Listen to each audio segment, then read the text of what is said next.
This is not a toothpaste, it's a revolution for your teeth. Remineralized, strengthened teeth, all natural ingredients, essential oils, minerals, salts, Alpha Vedic Dental Solutions System. That's alphavedic.com/civilization. You know, we're always trying to bring you the best products here that we think will enhance your life, especially if supply chains break down further or if there's some disruption in our lives here. It seems in the news more and more possible, but hey, who knows? Maybe it's a mind game. But what is not is keeping your dental health up. And not a lot of people are talking about this. We always see the storable foods. But what about dental care during these same emergency situations? Will your toothpaste eventually run out? Well, if it does, then what? So like I say, this whole micro gut biome is driven by your oral cavity first. So take a look at what they have, alphavedic.com/civilization. Every purchase you make helps keep our live radio show and podcast on air, bringing you more information just like this. alphavedic.com/civilization. That link is in the show notes below. And as always, I appreciate your valuable time and joining us in this ever and most important conversation as we move forward in our world.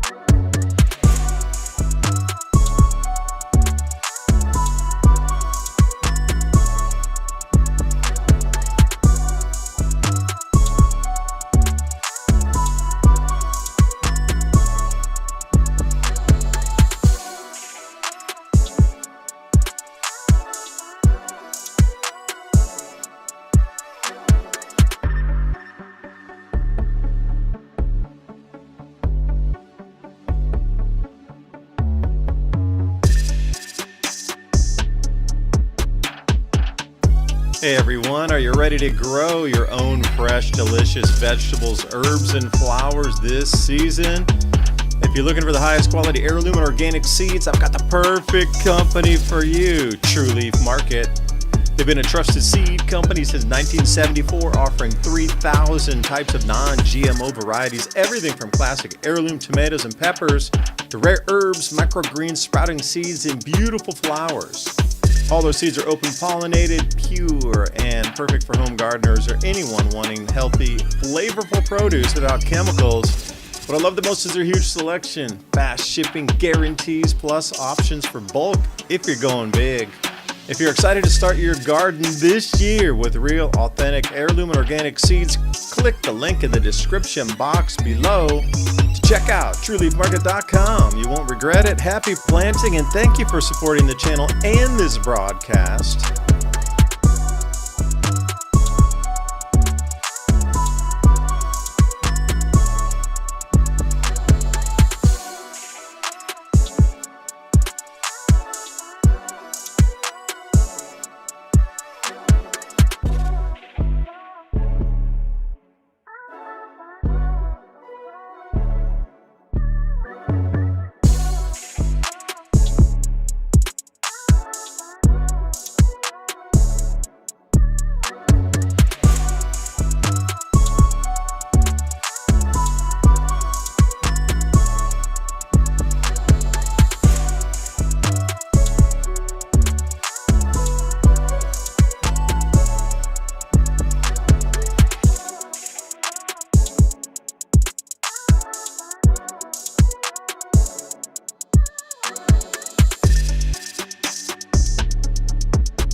Oh, good evening, good morning, good afternoon, wherever you are in this beautiful blue planet. Emergency broadcast coming to you, Adapt 2030 channel tonight, right along with Civilization Cycle podcast, throwing it all into the bucket because it seems like the weather's being thrown into a bucket as well. We got the freezing rain, we got the sleet, we got the snow, the blizzards. And what's most important to talk about tonight is with the power outages coming, like how do you protect yourself with some of these things?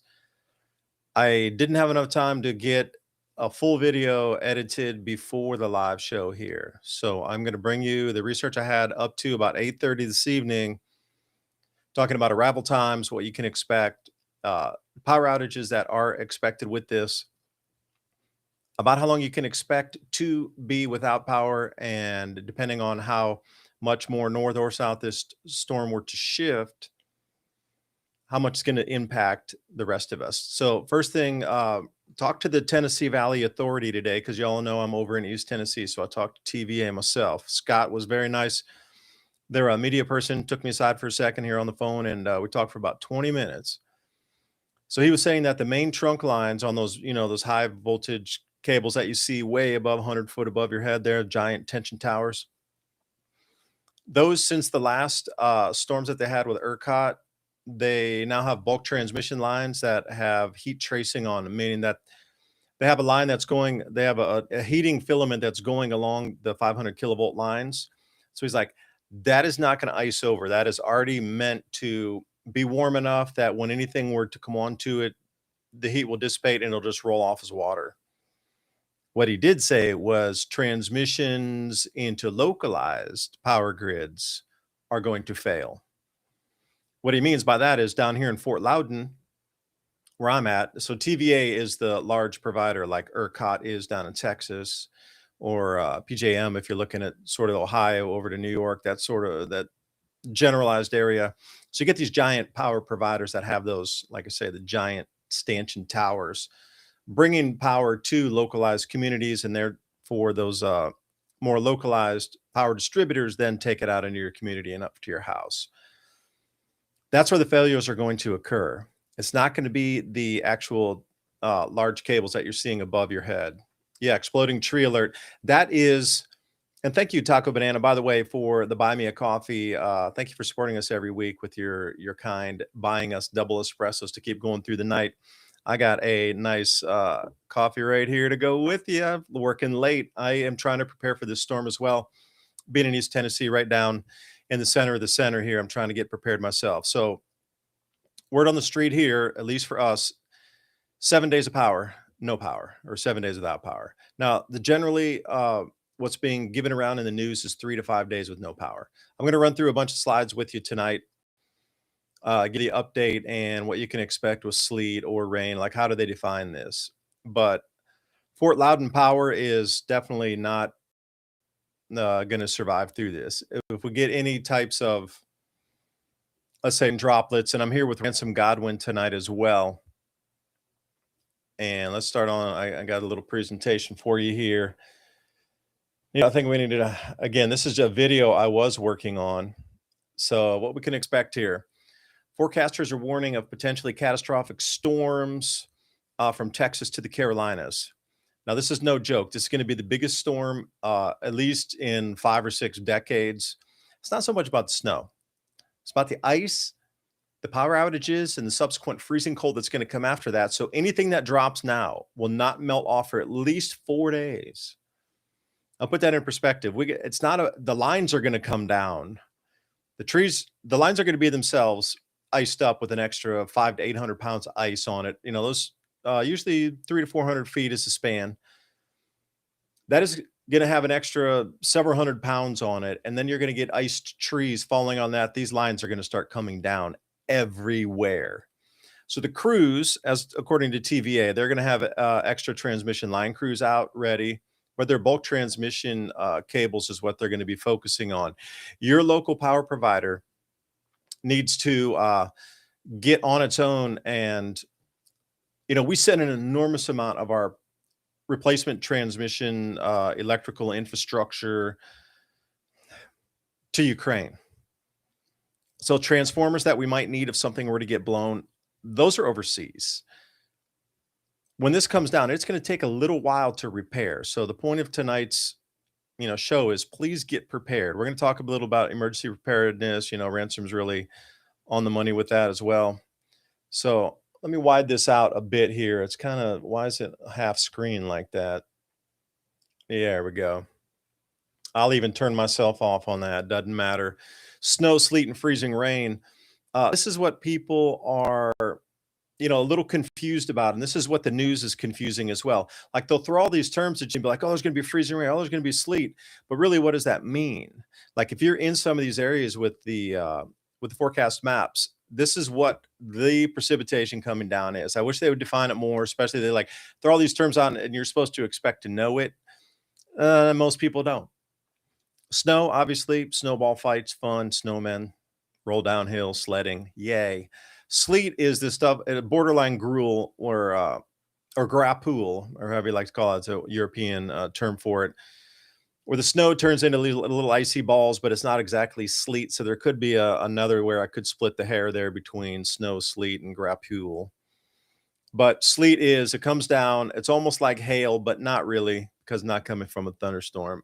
It partially melts, refreezes into a hard pellet. But where we're sitting here is the freezing rain. This stuff is dropping from rain at a higher elevation, say 15,000 feet, and then it comes through a cold layer, let's say at 5,000 feet. And as it's coming down, it doesn't have enough time to freeze-ish, but it's almost at the point of being frozen by the time it exits that, 5,000-foot cold air column, and boosh, whatever it touches, it freezes instantly onto it. That's freezing rain. That's what's coming. So there's a huge difference in, what the type of precipitation that you're going to be looking at. This is what your cars are going to look like at the end of the event. If you don't cover them or you don't bring them under cover, and sometimes this is really difficult to get your cars open. So do yourself a favor, maybe cover your key locks or something so you're at least able to insert a key. Maybe cover a handle. I would suggest covering one door with a tarp or some sort of plastic so you have at least one entryway into your car. Like you can turn it on and leave the heater on for a long time and it'll eventually defrost your windshield. Going to take a minute depending on the thickness of the ice that falls down, this freezing rain. Most people say, well, what's freezing rain? Well, this is what it looks like at the end of it. These kind of catastrophic events, this is what I'm talking about. The power poles are going to get pulled down everywhere. This is the end of a freezing rainstorm. So as we come through, what would your neighborhood be like? It's not so much the power poles being down, but all this is in your way. Like how many of you had chainsaws ready to go? This is what we need as a community to come together. Like I'm going to help my neighbor. I know the woman who's 87 years old next door. She's not prepared, but we're going to get her in a house if we have to. We're going to make sure she's warm. She's got food. She doesn't have any family over there, but take care of your community during this time. I'm going to be out with neighbors cutting this off of our roads. And if we need to go down a half mile and help other people cut it off, get extra fuel. Make sure you got, your oil so you can mix your 40 or 50 to 1, depending on what kind of saw you're running. But it's going to be a community effort to get through this and be able to come together. And this is what it's all about, having community anyway, because communities are going to clean up way faster than government because they're slow feet draggers. And if y'all are going to be traveling, this is the expected cancellations of flights already. Like these are the planned cancellation of flights based on preliminary weather balloon data that's coming out and flights that they're taking. They're doing overflights of these of where the storm's moving. That's 5,000 flights on the 23rd, 24th, and 25th. 5,000 flights in America are going to be totally canceled. You're not even going to be able to get to the airport. So this is already what they're planning to cancel in advance of it even being too treacherous to get there. If you get stuck on the road somewhere, you're going to need extra supplies in your car. Please, if you're in the icy areas, do not travel if at all possible. And this comes back to like pioneering homestead and medicine. If you get hurt, cut yourself. I mean, what kind of medical supplies do you have? Because you're not getting to the hospital on icy roads with like a half an inch of ice or an inch of ice, frozen rain on that road. You're not going anywhere. It's going to come back to a pioneering lifestyle. How prepared are you for taking care of whatever kind of emergency? Because wherever you see on this map, we are pretty much back to the 1860s. You and your neighbors take care of your health, your injuries, water, you're going to need to think about these things. Luckily, we have a pond like just a few hundred feet from here. If I need to flush the toilets and everything fails, we just go down and get buckets of water out of the pond. And remember, you can gravity flush a toilet. If you can get a water source somewhere, it doesn't have to be the cleanest water. You don't have to boil it, purify it. Bring a 5-gallon bucket in and just pour it right into your toilet bowl, and that will flush for you. Or if you want to, you can add it in the top if you want to save it for later and go get another 5-gallon bucket. Just store it somewhere, store it in the toilet. You don't need the actual water running from the city to be able to flush your toilets. You need to be able to gravity feed and flush that thing. So think about that. So here's your ice forecast coming in. Now, I'm going mainstream media first, and then we're going to get into some really incredible graphs here off the European models as well as the GFS models.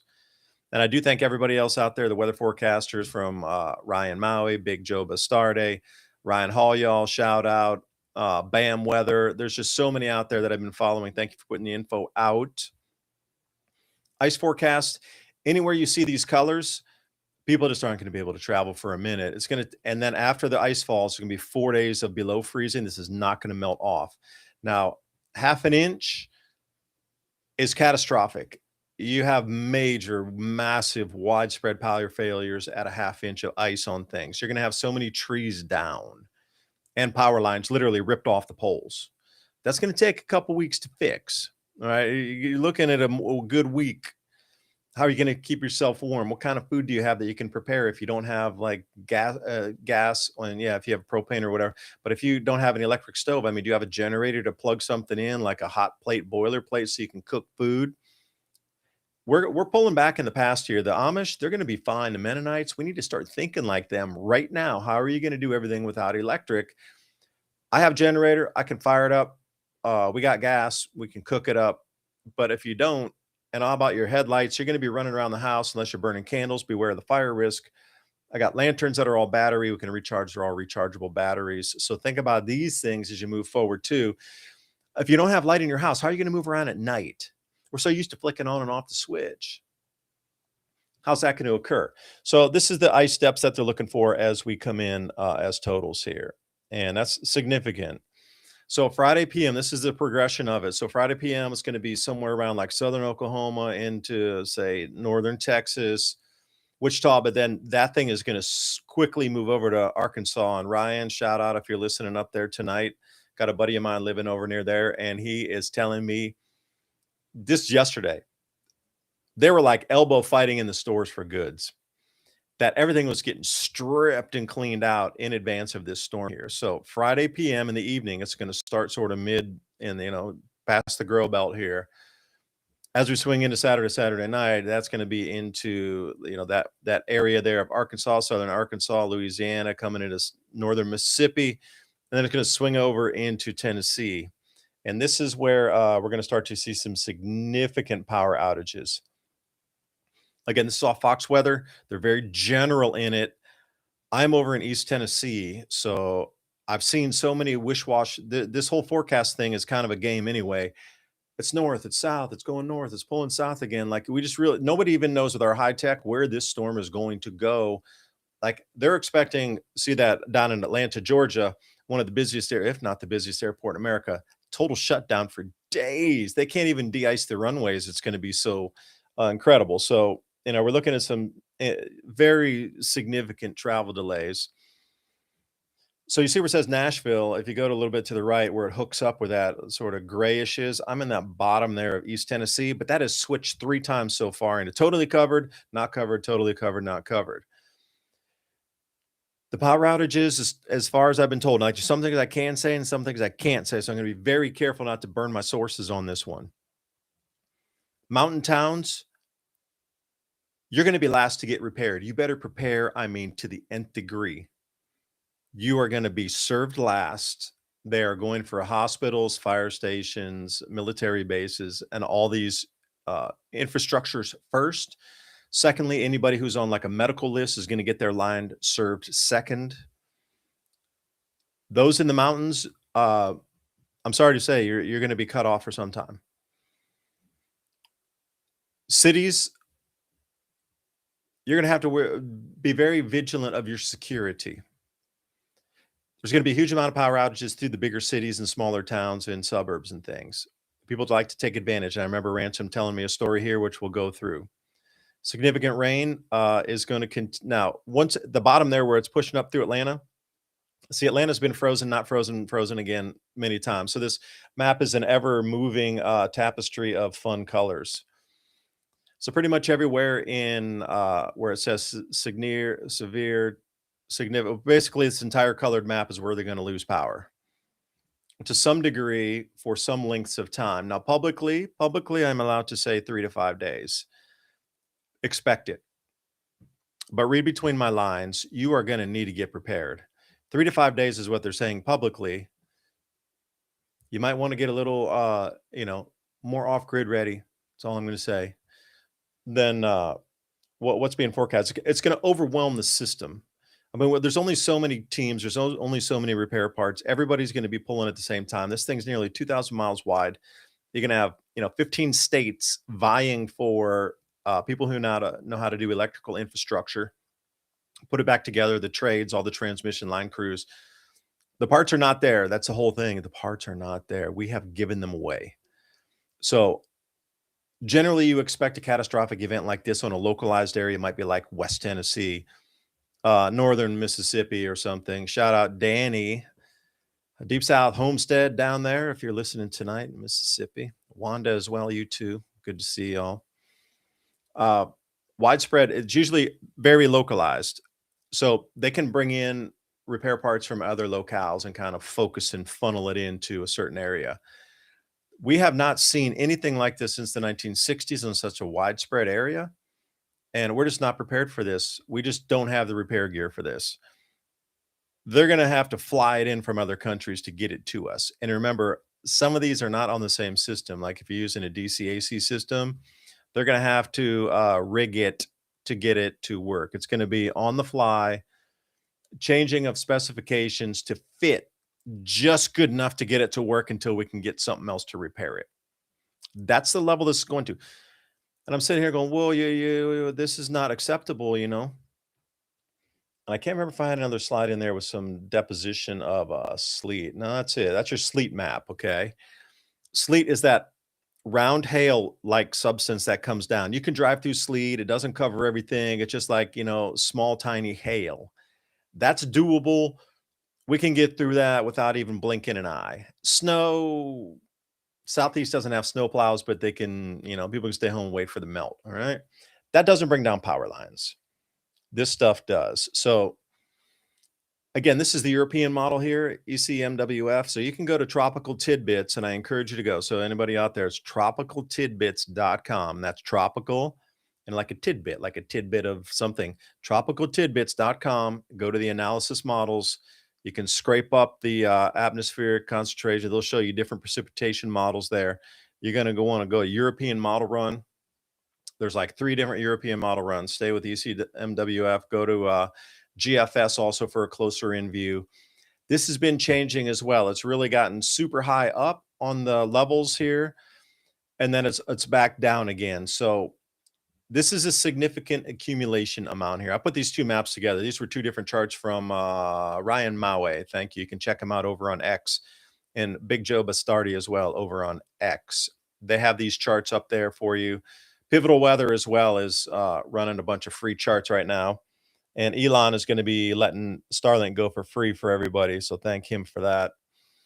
So here's our freezing rain. Again, now there's 2 different European models, and they're showing different levels and different accumulations of ice. So again, you got 3 model runs with 3 different tallies on this. That's why it's so confusing for everybody out there. This is the freezing rain that is starting in Texas. Like I said, it's going to be like scraping southern Oklahoma and getting over into Arkansas there. This is the beginning accumulations. This will start occurring on Friday, which is tomorrow.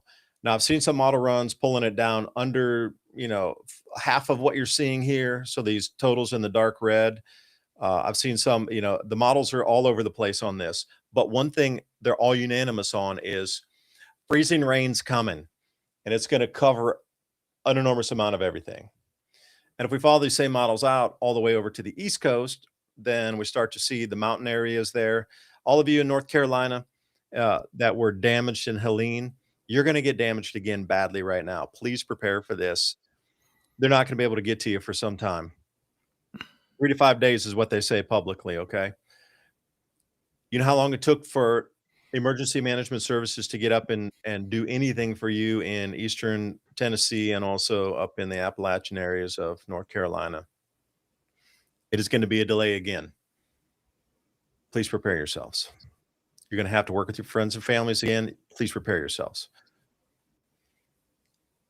And, if we move along here, the forecast, the precipitation types here, the blue is the snow, the green is just pure rain, and the yellow is gonna be more sort of thunderstorms and super, super heavy rain. What you're looking at in that orangey color is the frozen, precipitation that's come down, that freezing rain. So it looks like that striated color, and those bands are just gonna continue to, morph amongst themselves. So you can watch how this moves out. Now, at the very top, you're gonna see the timestamp there. So the validity is on the top in the left, and you can see this will be for the 25th at 0 Zulu, which is Greenwich Mean Time, which is, we're 3 hours back of that, or 4 hours now with the time change, 4 hours back. So that'd be what? 8 o'clock PM on the 25th. So just roll your time back, and this will be good through and their timestamp. So follow the next timestamp up. It's gonna move, and the storm's gonna pick up velocity in terms of, like, wind speeds, and this is where the ice cold comes in right after that. So look at the timestamp from the 25th at, say, 8 PM, or the 24th at 8 PM coming in, and then, as we move through to the next stamp here, it's 18 hours later, but look how fast and ferocious that storm had moved. The wind is gonna get atrociously quick and fast, but the wind chills with this too, and you're gonna have sideways blowing freezing rain, and the wind chills that are gonna come behind this are gonna be sub-zero in the Southeast US. I've seen some forecasts so far right where I live at 6 degrees Fahrenheit, but that doesn't include the wind. So you can see, I just don't know how granular they can get because I don't know if you can see my mouse, but if you look right there, this little bit that's poking in there of the green, they're trying to get that granular on their models of how that's just gonna be pure rain and no ice, but then on other models, it shows it's totally ice covered and not green. So, I mean, again, this is a hodgepodge of everything, the European models, and then we're coming to the snow after that. All right, so as this thing's coming in, it's colliding with the Gulf moisture. You're getting all this snow rolling through here. Um, percentages or inches you can see on the right there. You can convert to centimeters if you're elsewhere in the world listening to us here. So this will bring us through uh, 21st, 22nd, 23rd, and it'll keep accumulating. But as we get up through the rest of the storm, 22 inches, and this is up in Virginia. So here's the thing about the TVA power grid. Everywhere else that fails is going to try to pull from us down here. And what is that? River. Hey, River, how's it going, man? Heaven Earth down there. They're building the hemp houses down just a little bit south of me. And they're also getting prepared because they're going to get a little more heavy hit than we are. So the snow totals through Virginia. Remember, one thing about Virginia, data center heavy. So when the power goes out, unless they have their own generation capacity, it probably won't matter anyway because most of the internet lines will be down. These data centers are going to struggle. So they're already predicting some, let's say, interruptions in services like Amazon Web Service, any of this stuff. It's all going to get disrupted. Data centers are going to be on their own little islands of being able to crank their own power, but they won't be able to send message anywhere because the lines that actually carry that transmission, whether it be whatever signal it is going out, it's not going to be able to transmit. So we have relied and spent too much reliance on these data centers, and we're going to watch them go down one after one, and they're going to become their own information islands for about a week. So if you're looking at there's a huge online banking. If you're going to go get money, go get it now. ATMs don't run. You're probably not going to be able to get out there on the freezing rain if you're in these areas. There's just so many things that are just knock-on effects that would spin your mind. Now, the temperatures here is what's going to follow this. So the storm's coming in first. We got the freezing rain, got the snow and everything. But then we get these sub-zero temperatures coming in. And even down in the Southeast US, I've seen, like I say, 6 degrees Fahrenheit for my, forecast, and that's kinda cold down here. But this will absolutely smash your mind open. Look how cold it is going to get with the apparent temperatures, like up in Minnesota, for example, 50 degrees below 0 Fahrenheit. These are some of the coldest temperatures ever recorded in America for this part of our country. If the models run out and if they do, come through that. So, model is established on they ran this on the 20th, so it's 2-day-old model run. So again, will it hold? That's the whole thing is will it hold? Because this Arctic front is, getting kinda nasty, and that's it. Thank you for sticking with me on that. I do believe most important, update of what we can expect. Almost everything internet that you expect to be there will not be there. There's redundancies across a decentralized grid of data centers that are sending information from one point to another. The problem is there's going to be all these snipped and disconnected grids, and just the transmission's just not going to be available. So things that are looped through interbanking, there's going to be a giant divide in the United States. Secure data over satellites, not really. They still send that stuff on cables. Anything that you do online, you can expect disruptions. Banking would be one, the ATMs is gonna be another thing. So just a distant early warning, your ATMs aren't gonna work for 7 days or so. People are gonna need money to try to facilitate commerce during this time, and if you don't have any extra spare money around, you just aren't gonna have access to it. Which comes on to the security aspect again, which I was told you need to bump up security, bro. A lot of things, a lot of moving parts here. So where does it take us? And the other thing I'm really just dissatisfied with is even our local news is still calling it just a wintry mix. 2 days out before a national emergency, and they're just calling it a wintry mix. Like, that's a very large disservice for everybody out here that should be getting prepared. I was talking about this 2.5 days ago. All the people on that are doing, independent weather forecasting, we're talking about this days and days and days ago. But our local news, sitting there twiddling their thumbs. So it's gonna be a wintry mix. People are going to die because they don't have power. They're gonna freeze in their homes. Your wintry mix? Come on. This is the whole thing is why are so many people now starting to gravitate toward independent journalism versus mainstream media? Well, independent journalism gave you a 3-day head start on what's coming. That's the whole thing is I'm really shocked that they are not well, we don't wanna cause a panic. I get it. I understand your messaging. You don't wanna cause a panic. But to tell people to get ready that your power could go out to 3 to 5 days, that's the national message now. And you're still scrubbing your thumbs going, "Oh, it's just a wintry mix." What are you gonna do? Tell people tomorrow when the storm is on the doorstep? I mean, hell, all around Knoxville, these stores are getting sold out. And, all the way over my friend over in Arkansas was saying, dude, they were actually, like, elbow fighting to try to get in to get the goods, get the last of the water, get all these things. So where does that leave our nation? What kind of messaging should there be during this time? You can't let these people sit until the last 24 hours and tell them to finally get ready. That is not that something is very broken if they're that worried about social panic that they're willing to let people go to the last minute before they tell them there's an event. I think something is very broken in our emergency messaging here, and that's another thing to talk about tonight. So, Ransom, thanks for joining.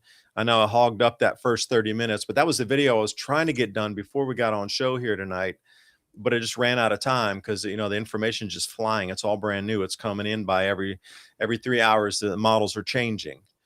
Right. Well, actually, we were talking about this last week. I showed that GIF of these polar reaches down into the States. So we kind of did even talk about it a week We did. ago. And here it is. It's the last minute.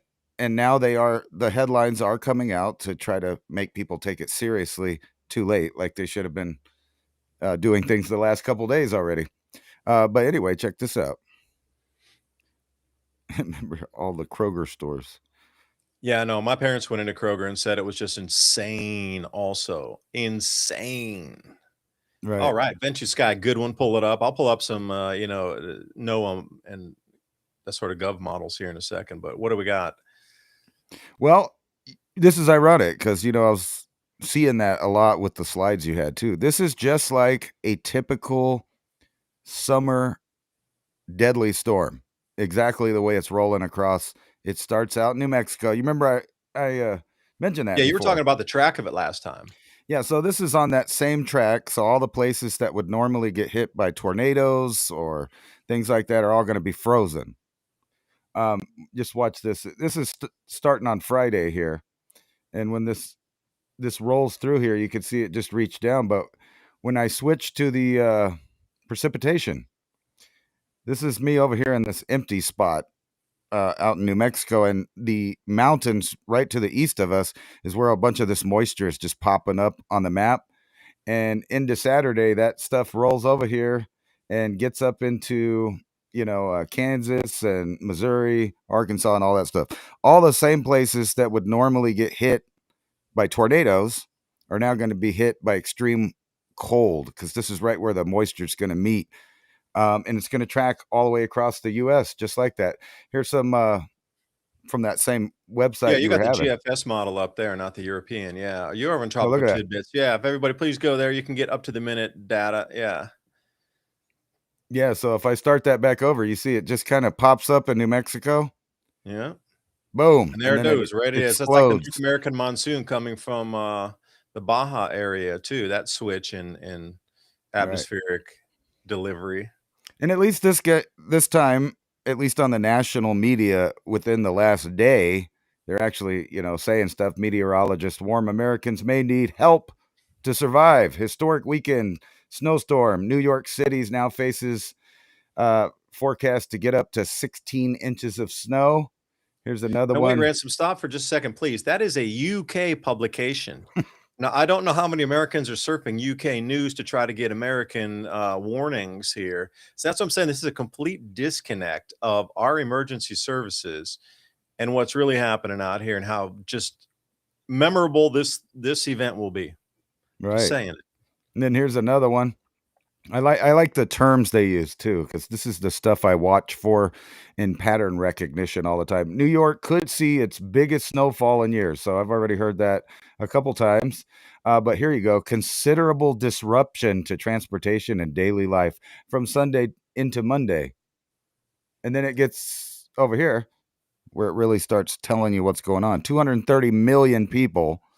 So think about the entire population of the United States versus how many people are probably going to be affected either with heavy storm, ice, power outages, etc. This is reminiscent a lot of Helene as far as they waited to the last minute to actually say something to people. And then also the areas that are going to be hit. Um, I think you even touched on that, like mountainous areas, rural areas. When the power goes out there, they're going to be the last people to get fixed, to get turned back on. And this Well, really wait, just reminds me, Ransom, if I could interject, wasn't that the whole plan to try to get people out of the countryside back into the cities? yeah, that's Agenda 2030 stuff there, right? Well, I read off the World Economic Forum news of this week, isn't it? But think We about will that, tread lightly there. right? Texas to the northeast, 230 million. And then here we get into some better catastrophic winter storm set to hit Catastrophic. 200 million people. So, and again, this is, stuff that I didn't see this on any of the main. This is kind of like the tabloid type newses And the that are actually Sun, well, although it's a US Sun, the Sun is a UK publication as well.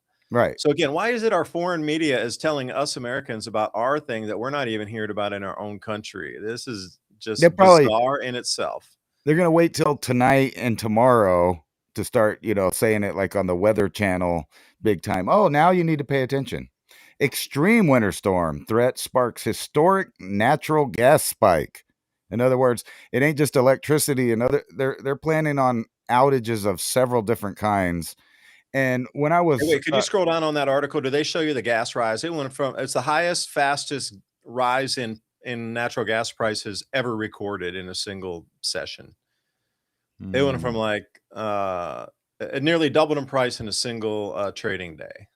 Well, it's down too It here. is now, but during a couple that 2 days ago it was not. That was Right. uh yeah, biggest weekly increase since 1990. Yeah. Right there, that And, second one and in the blue, right there in that paragraph. But they don't tell it was the highest on record in the right. increase, the most on record. Only seen a couple of moves like this in the last 30 years, right? Yeah. And 40% of America is hooked up to natural gas to warm them to run their dryers and their stove and sometimes even refrigerators. But yeah, Oh, wait, what comes with that? No. And another thing, everybody, please understand, the colder the temperatures get, the less pressurization there is in the lines. And this has happened many a time before. When they get into single digit temperatures, they start losing compression on those lines, and then there's natural gas outages as well down because they don't have the pressure to keep pushing. There's a reduction in pressure, let's say. So colder it gets, the less pressure. You're going to start to see variances in your gas pressures. So right. They're saying 7 states. I saw crippling ice storm. That's a different lexicon there, isn't it? right. And I've seen reports up to 8 states deploying the National Guard. Here's the crippling. See, there's that same term on a different site. Crippling winter storms coming. Yeah. Utilities are at risk. So they are kind of now, late telling you. Here's another one. As winter storms approach, Texas officials say they're ready. They're not going to repeat the 2021 catastrophe that happened. But then again, I forgot where it was out here. I had another one that was showing that maybe it will be. Maybe they're already planning on that. Wait, what's Uh, the headline there on that one? Can you bring this it is back an down? old article that I found from July 10th of 2025. It's talking about like a month-long blackout, and the reason that they're giving is not necessarily weather, but when the weather comes, who gets the electricity?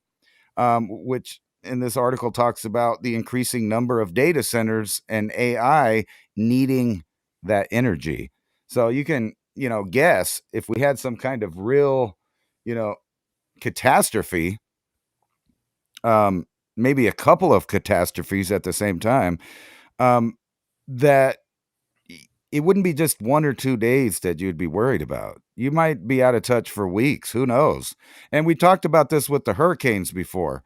And when we talked about it, sure enough, and that Helene, there was cleanup happening for months and months afterwards. I'm sure they're still cleaning up the mess from that now.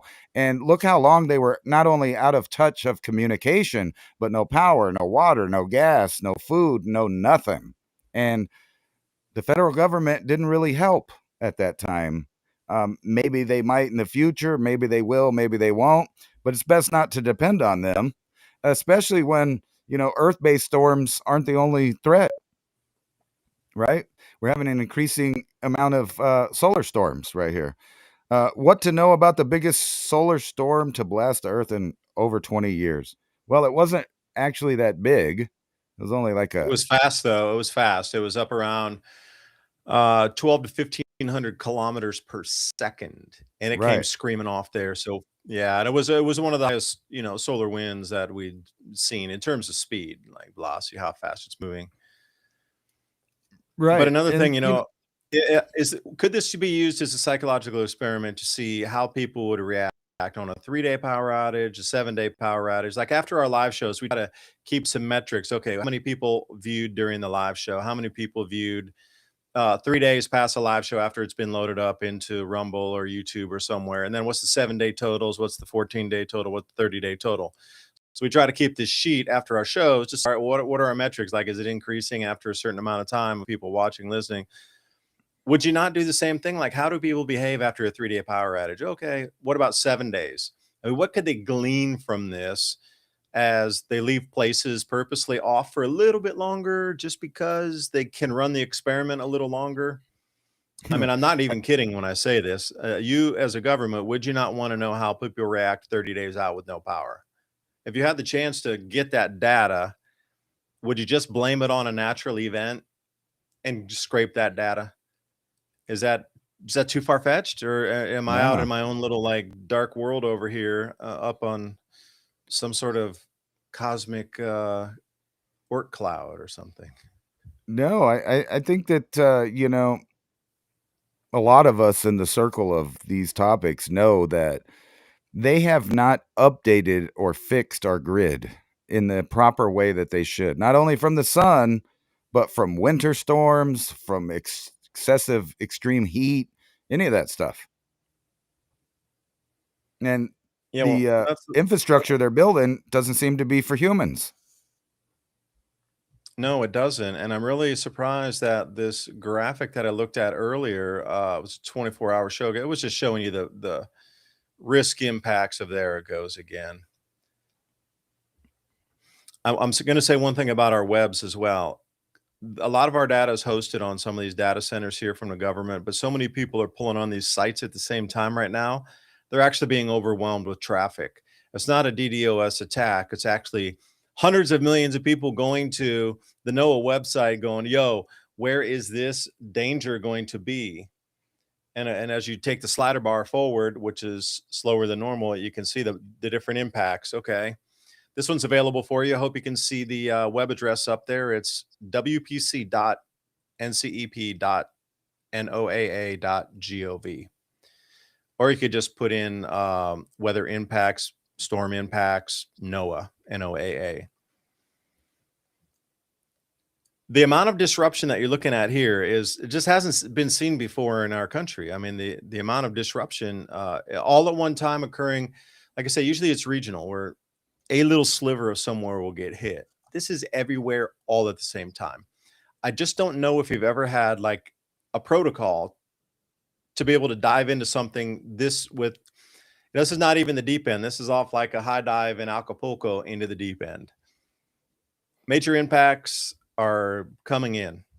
Where you see that dark, more really dark brick color, that is major to extreme impacts. And as you get the coloration moving out into that sort of red and then the yellows and the blues, winter weather area is going to be sort of that blue, drive carefully. The aqua area, get into yellow, that's more minor impacts. Into that periphery, like orange, I wouldn't say it, but the darker yellow, like the really like gold color, that's minor to moderate. And when you get into the red, that's moderate. But once you get into those darker, like bricks, that's when we get into major impacts. So I'm looking at this going, whoa, whoa, whoa.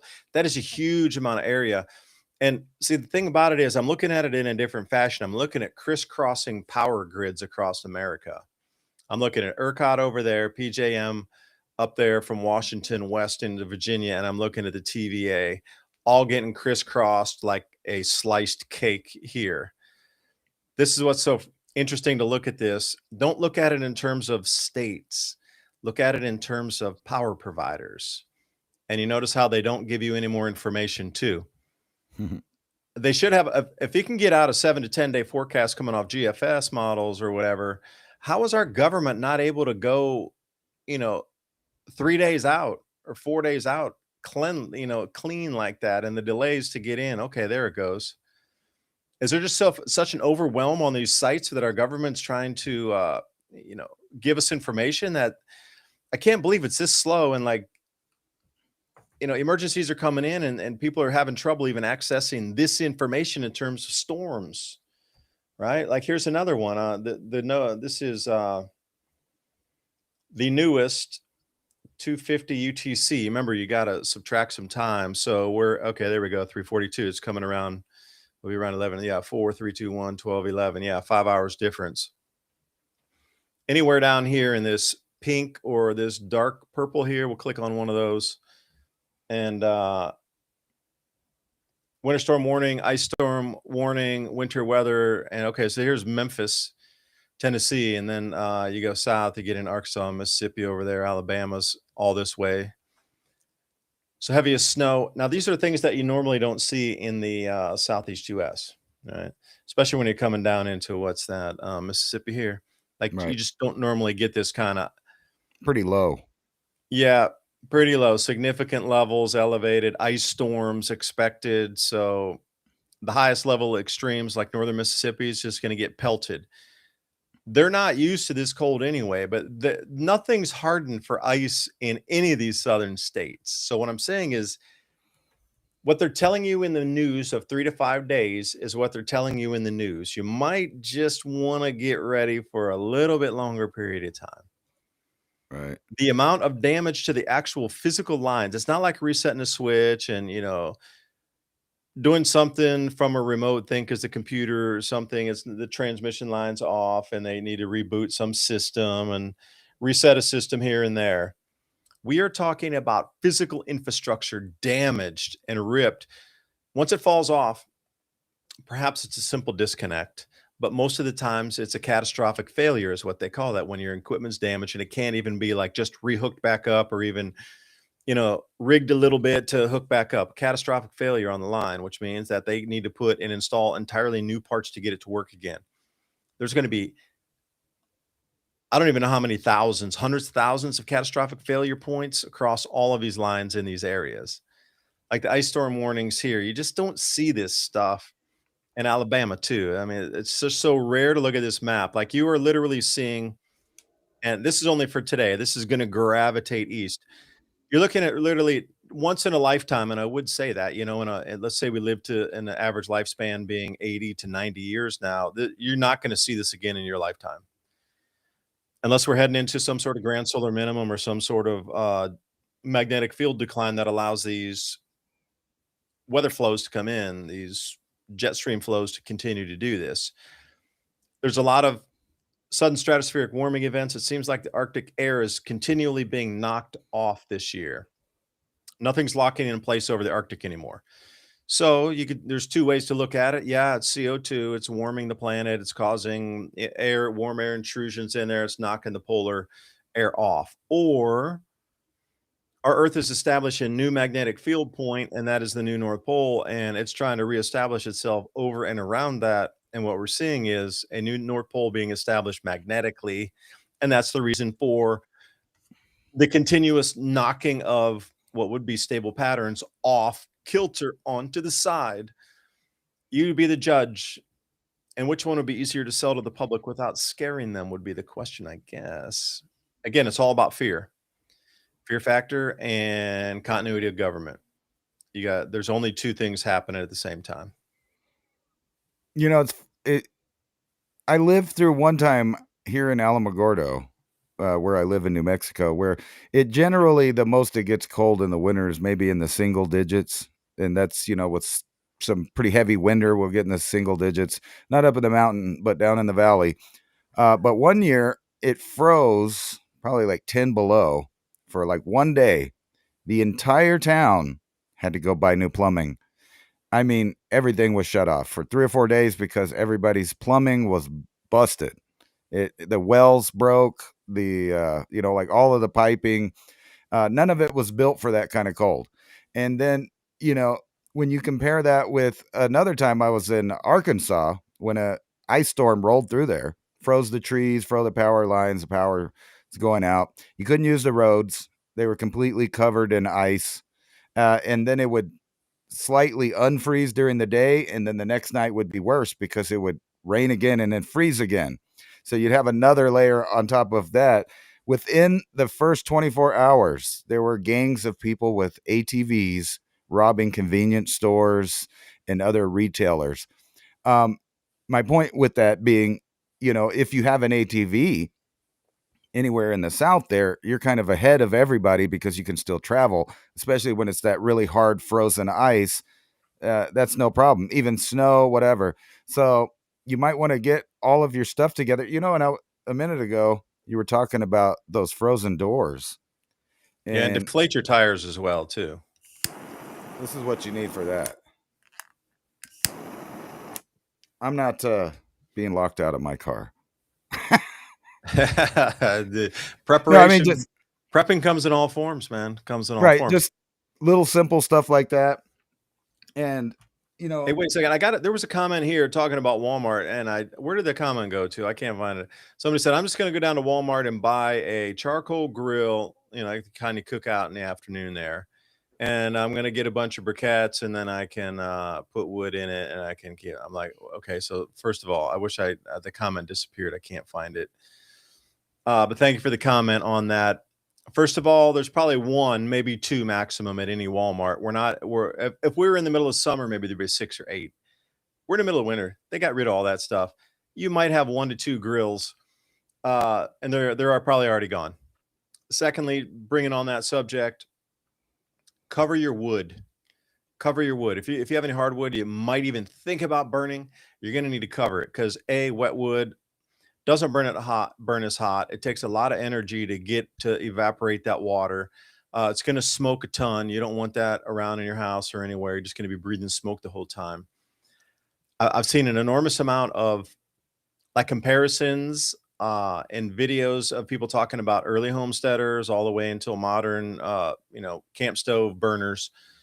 People like winter well stoves, a good one having a yurt or whatnot, and the comparisons of even slightly wet snow on logs compared to dry wood that's not cover it with a tarp before the storm gets in. You'd be surprised the diminishment of smoke, tremendous reduction in smoke if you have dry wood, and also the heat, the BTUs coming off that. Uh, it's just tremendously different. It's like 25% less, even if you have a very small amount of moisture on it. Another thing, maybe you're gonna, if you need a machete or something, or to be able to get the bark off your wood if it's not split already. And for me, I'm not one to go out in like freezing cold temperatures and go split wood. Like you already got to have that stuff ready, split wood, dry, close to your home, ready to get at. So you're talking about preps. You still got about maybe 24 hours or something. You gotta have dry wood. People go, "I'll just go burn stuff." Yeah, well, if it's covered in snow and it's wet and you got a bunch of, like, soggy branches and things, like, no, that's not good. You're just gonna have more trouble and you that's gonna like, we got roaring bonfires. Okay, so when we clean out at the farm here, we'll get, like, 4 or 5 pickup trucks full of just, like, branch debris and stuff when we do a full cleaning day. I'll hire somebody and a friend or 2 will stop over, and we'll do, like, we got a chainsaw, and we'll just, like, load the truck, but we'll go out in the front and we'll burn in the front field here. We got a big old, bonfire pit out there. Uh, but it gets so incredibly hot, you can throw anything on it, it'll burn, right? Because it's a massive fire that we get going to burn all the debris. It's all wood. We don't burn any plastic or anything. But when you're in a little confined space like a cook stove or something like that, and you put a wet log in there, oh my gosh, don't do that, please. Twigs and branches hitting on the roof. Well, hopefully, see, thank you, Sassafras, for putting that out there. Let me bring up this comment right here too as a safety issue. Even twigs and branches hitting the roof in an ice storm sound like the world's falling.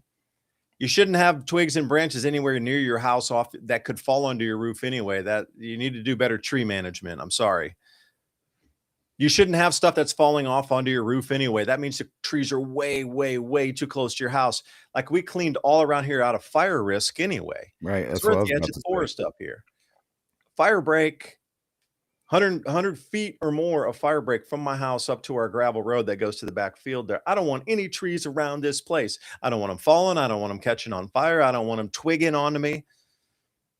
The only thing I get twigs on my roof is if Sasquatch throws some twigs out from the forest and it hits the roof at sunset. That's as many twigs as all I want on my roof, man. Right.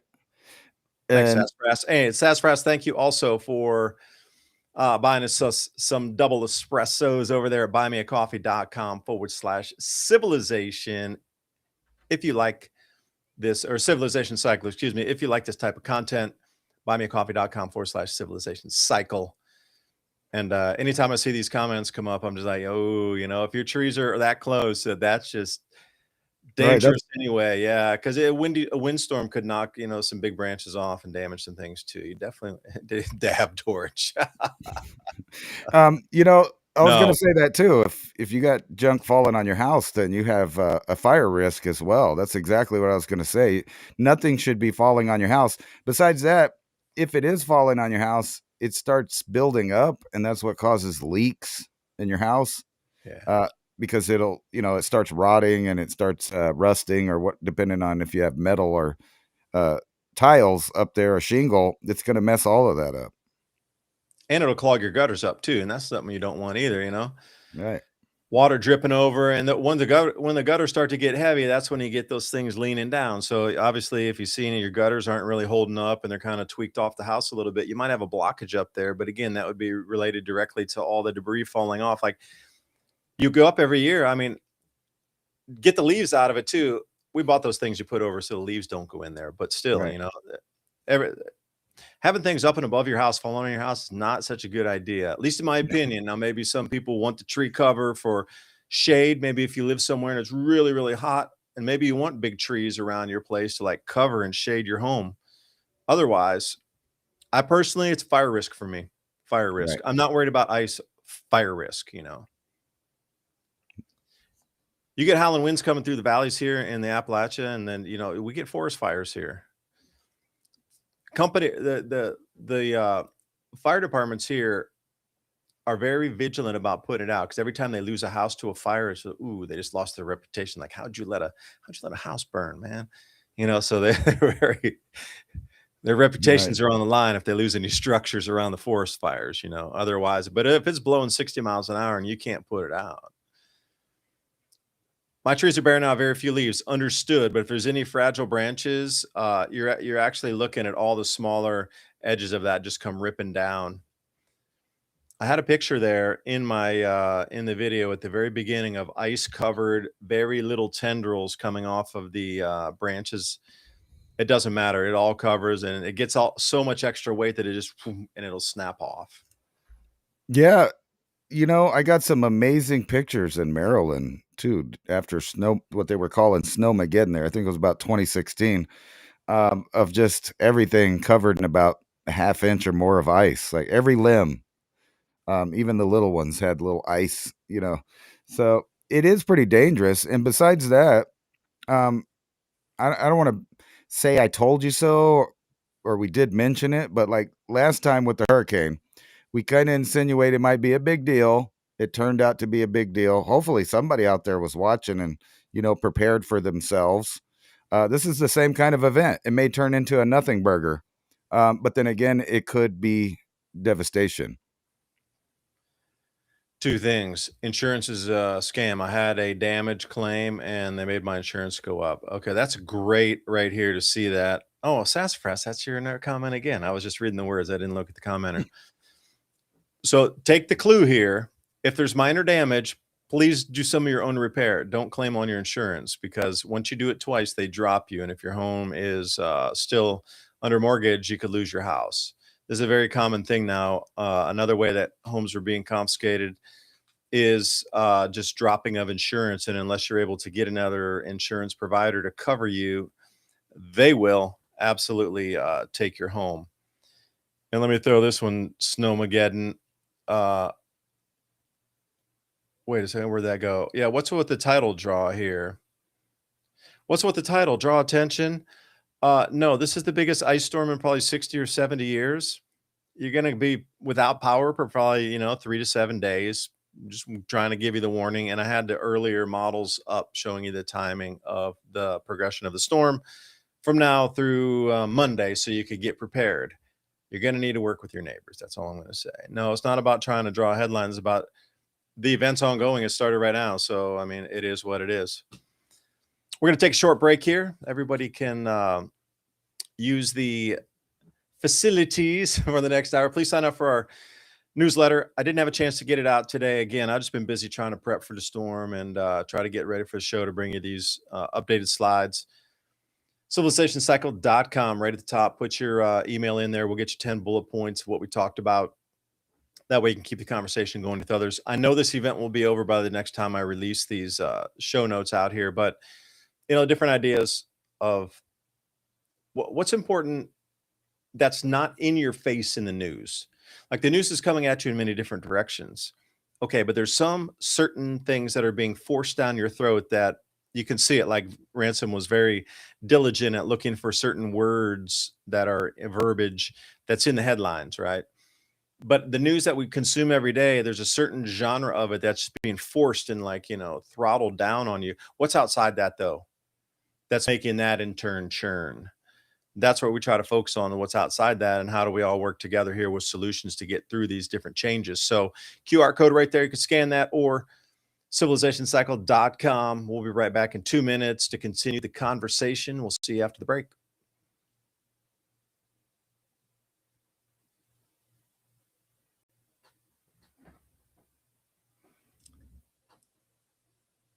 The gift of stress relief. Rest well, wake clear-headed, melatonin-free sleep snacks. Master herbalist building and combining CBD, CBDN, functional mushrooms, other sleep-enhancing botanicals with an impeccable balance. One of the greatest natural sleep aids currently available. How about CBD topicals? Full spectrum has benefits for inflammation and soreness on your skin. Body balms and body creams, what better gift to give relief? Please support Hemp Lucid, because by supporting Hemp Lucid, you are supporting us at the Civilization Cycle podcast, and you're actually supporting your health and yourself. Click on that link in the description box below the video, or tell them that the Civilization Cycle guys products you love, the 72-hour emergency food kit from My Patriot Supply. Not only emergency food, but camping food, and you can prepare that through the week as well.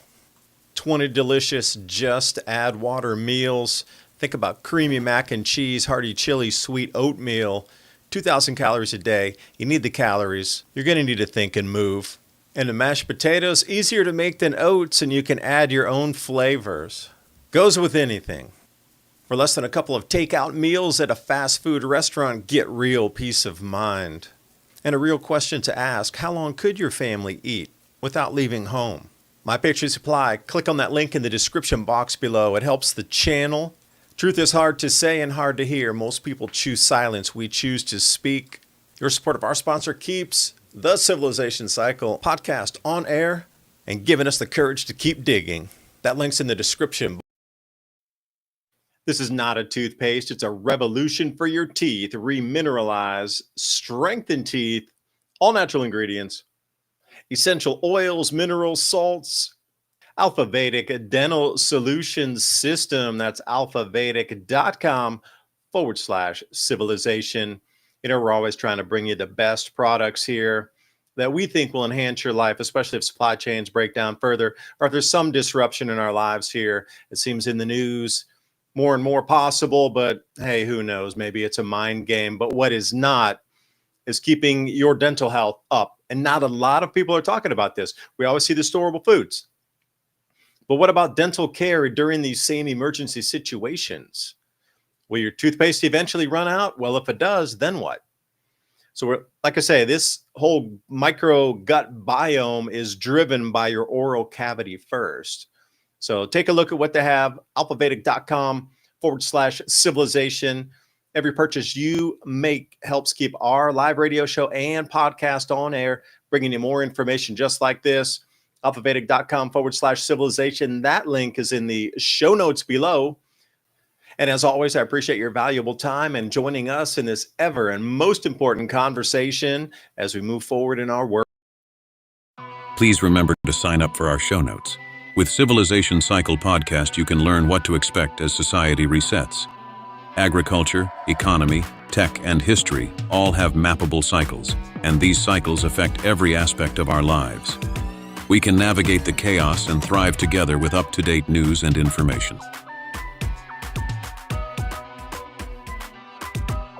Also, if you like the content we have here on Civilization Cycle, think about fueling the discussions and the show by buying us a coffee at buymeacoffee.com/civilization cycle.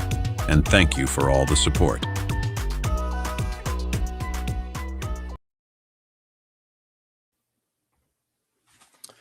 Welcome back for the second hour right here, the Civilization Cycle. And as I was on the break, I was thinking about snow for a moment, and I have the Rutgers Snow Lab for you here. I was talking about this a little bit earlier in a previous video, and people were asking, okay, what about Snow Lab? I mean, what is it here? So if you go to climate.rutgers.edu, this will show you the different amounts of snow and snow totals. So currently on the snow total on the left there, that is how much snow is covering in the Northern Hemisphere. December of 2025 in the blue, and that'll show you the departure. Well, where it gets kind of interesting here is if we come on to the monthly anomalies, you can go by the different regions, Eurasia, North America, and the Northern Hemisphere. So if we come into North America itself and you look and say, well, generally they're showing you that the snow itself, in terms of the amount of total snow cover, is down. And I was thinking, okay, that's pretty interesting. Why don't we come to the seasonal extent right here? So what we're looking at with seasonal extent, and it's pretty intuitive when you're clicking through some of these. So generally, on a trend, that black line is the trend line. We're getting more snow in the northern hemisphere during the fall than we are during the spring. Now, if you notice the black line, you'll see that we're on an uptrend here for the northern hemisphere in the fall. So moving forward, you can just generally expect we're going to get snowier and colder beginnings of winter and fall. But if we look at spring, it's the complete inverse. So as we come into spring, there shall be less and less snow. So if you're looking for light at the end of the tunnel, hopefully this is the last Arctic outbreak that we will get for the rest of the year. And as we come forward into, into February, it starts to get a little warmer down here in the Southeast US. You're going to get some days that'll peak up into the 70s, during February. But when we get into March, you can just expect less cold and less snow. Generally, as well, across the entire northern hemisphere, it just seems there's less snow in the spring. So I would just be an inquisitive kind of person and say, what's causing less snow in the spring, yet we have more snow in the fall? I mean, you can't have both of one cause causing one to do the other. Okay. So if we're talking about in terms of CO2 warming, we should get less snow, but we're getting more snow in the fall. Now you could just ping that one chart and be like, look, CO2, we're getting less snow. It proves it. But then I'd flick you over here and go, wait a minute, we're getting more. And then some oblong excuse like, look, the warming causes more snow because there's more snow. And I'm like, wait, well, there's less snow in the spring. Well, the spring proves that it's not. These are the kind of debates you can get into people with. So if we're looking at just generally in the winter, what I see is since 1967, so that's almost 60 years, it's generally stayed the same. That black line there, it's generally increasing slightly. No gigantic above or below the norms, except where pointed out on the chart for me, 1975 and 1981. That was so many years ago that the culmination, we were down still in the 300 parts per million range. We weren't anywhere close to 400 parts per million in 1981. So you look at these outliers back then and go, whoa, what really caused this disruption in snow? But if we spin around the globe for a second and then we start to look at Eurasia, which is from the Bosphorus going back toward China over there through Kazakhstan and Russia, this sort of thing, Eurasian snowfall extent, increasing there as well in the fall. So we're seeing two locations on the planet where snowfall is increasing during the fall. This is just generally a trend that's going to continue. It's been like that for almost 60 years. I just don't see it spinning off course here. But again, what do you see there too? That matches up. Spring Eurasian snowfall cover is also decreasing, just like our overall snow cover. So Northern Hemisphere, North America, Eurasia, they're all going down in the spring in terms of snowfall. But they're all increasing in terms of snowfall cover during the fall, the autumn. So these are kind of things that are outliers and just interesting to look at some of the data here. So this is winter in North America, and you can see except for like 2024, it's been generally an uptick in snow. There's been some outlier years, as you can see there. What's that, about 1979, and then 2011, super crazy snow. All verified data, but if we look at North American spring, again, down. So we got North America, Eurasia, Northern Hemisphere, all down in the spring, yet all up in the fall. So, what accounts for this is the question. As we come into the second hour here, a lot of people say these storms are being driven in the center mass of the Arctic vortex is being knocked off, and that whole thing is because of CO2 driven climate change. but we're having two different completely dire, 180-degree opposites happening here. More snow in the fall, less snow in the spring. So, you can't have both narratives covering both of these, right? So they try to like spin it in different ways. So I'd like to start that off here, Ransom. What do you think is the cause of such things? Do you think?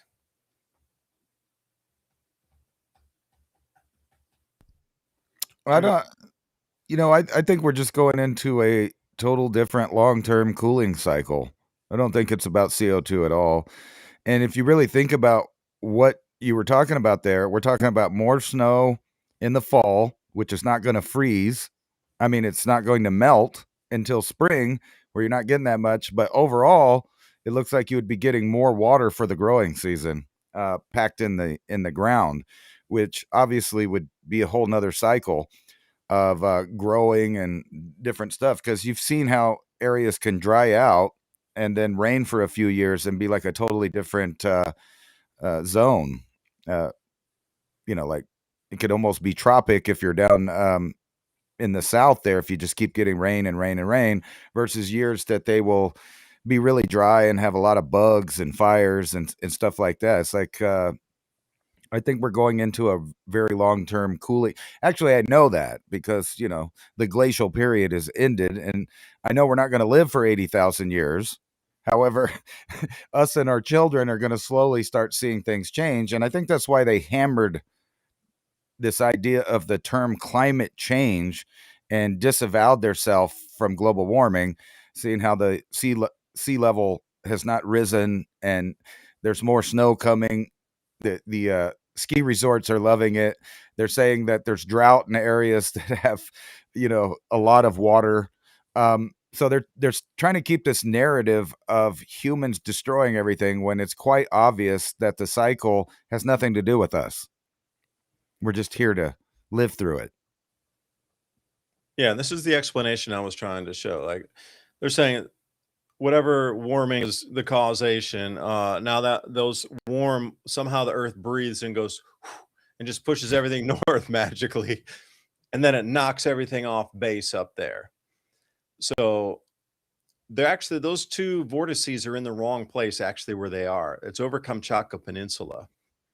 So the magnetic field is reestablishing itself over Russia. And by the way, the Kamchatka Peninsula, where the new vortice is forming, just broke a 147-year snowfall record there. Now there was a lot of AI videos about that, so just be careful and discerning when you're looking at your information because they were having all kind of thing with like 120-foot snow drifts, and that just didn't make sense at all. So Yeah, and it makes me wonder if the U.S. knows that, areas like Greenland, um, and maybe the coast of Canada there, Newfoundland and Vinland, you know, are going to get warmer, because we know they were in the past because they were making wine. So it was already warmer in the past than it is now in those areas. Um, but obviously at those same times, it was colder in other areas. yeah, and I had a conversation with Grok last night, showing it, just trying to put charts in and be like, some of these things aren't really adding up in terms of like the charts that are showing long-term variability, like you're talking about. They didn't add up to be, it's showing, and then Grok kept coming back. Go, well, that's a regional thing, that's a regional thing. I'm like, well, how many, regional things can there be before it actually starts to be, I don't know, a global phenomenon? And that was the whole thing I was arguing with Grok about last night. I'm trying to pull up some of our charts here to see and show you what the conversation was. And I had all these images that I went up to this website called What's Up With That. And also, not a lot of people know that. And they had a lot of long term variability on that. And let me see if I can find that chat for you here. Because that's the whole thing about it is if we have data from thousands of years, and it keeps showing that things are moving up and down naturally, and different parts of the world are showing, different types of temperature anomalies here. So let me run you through Grok. I'm going to try to see if this will interest you for a second. Let me get back on here and share it. I know that for those of you coming in the late night, you're going to dig this one. So please just stay right here with me. I'm hoping this opens wide. Come on now. Open up. Okay, so this is one of the most famous ones here, the GISP2 ice core data set. This was the gold standard for global temperature reconstruction until what did it show?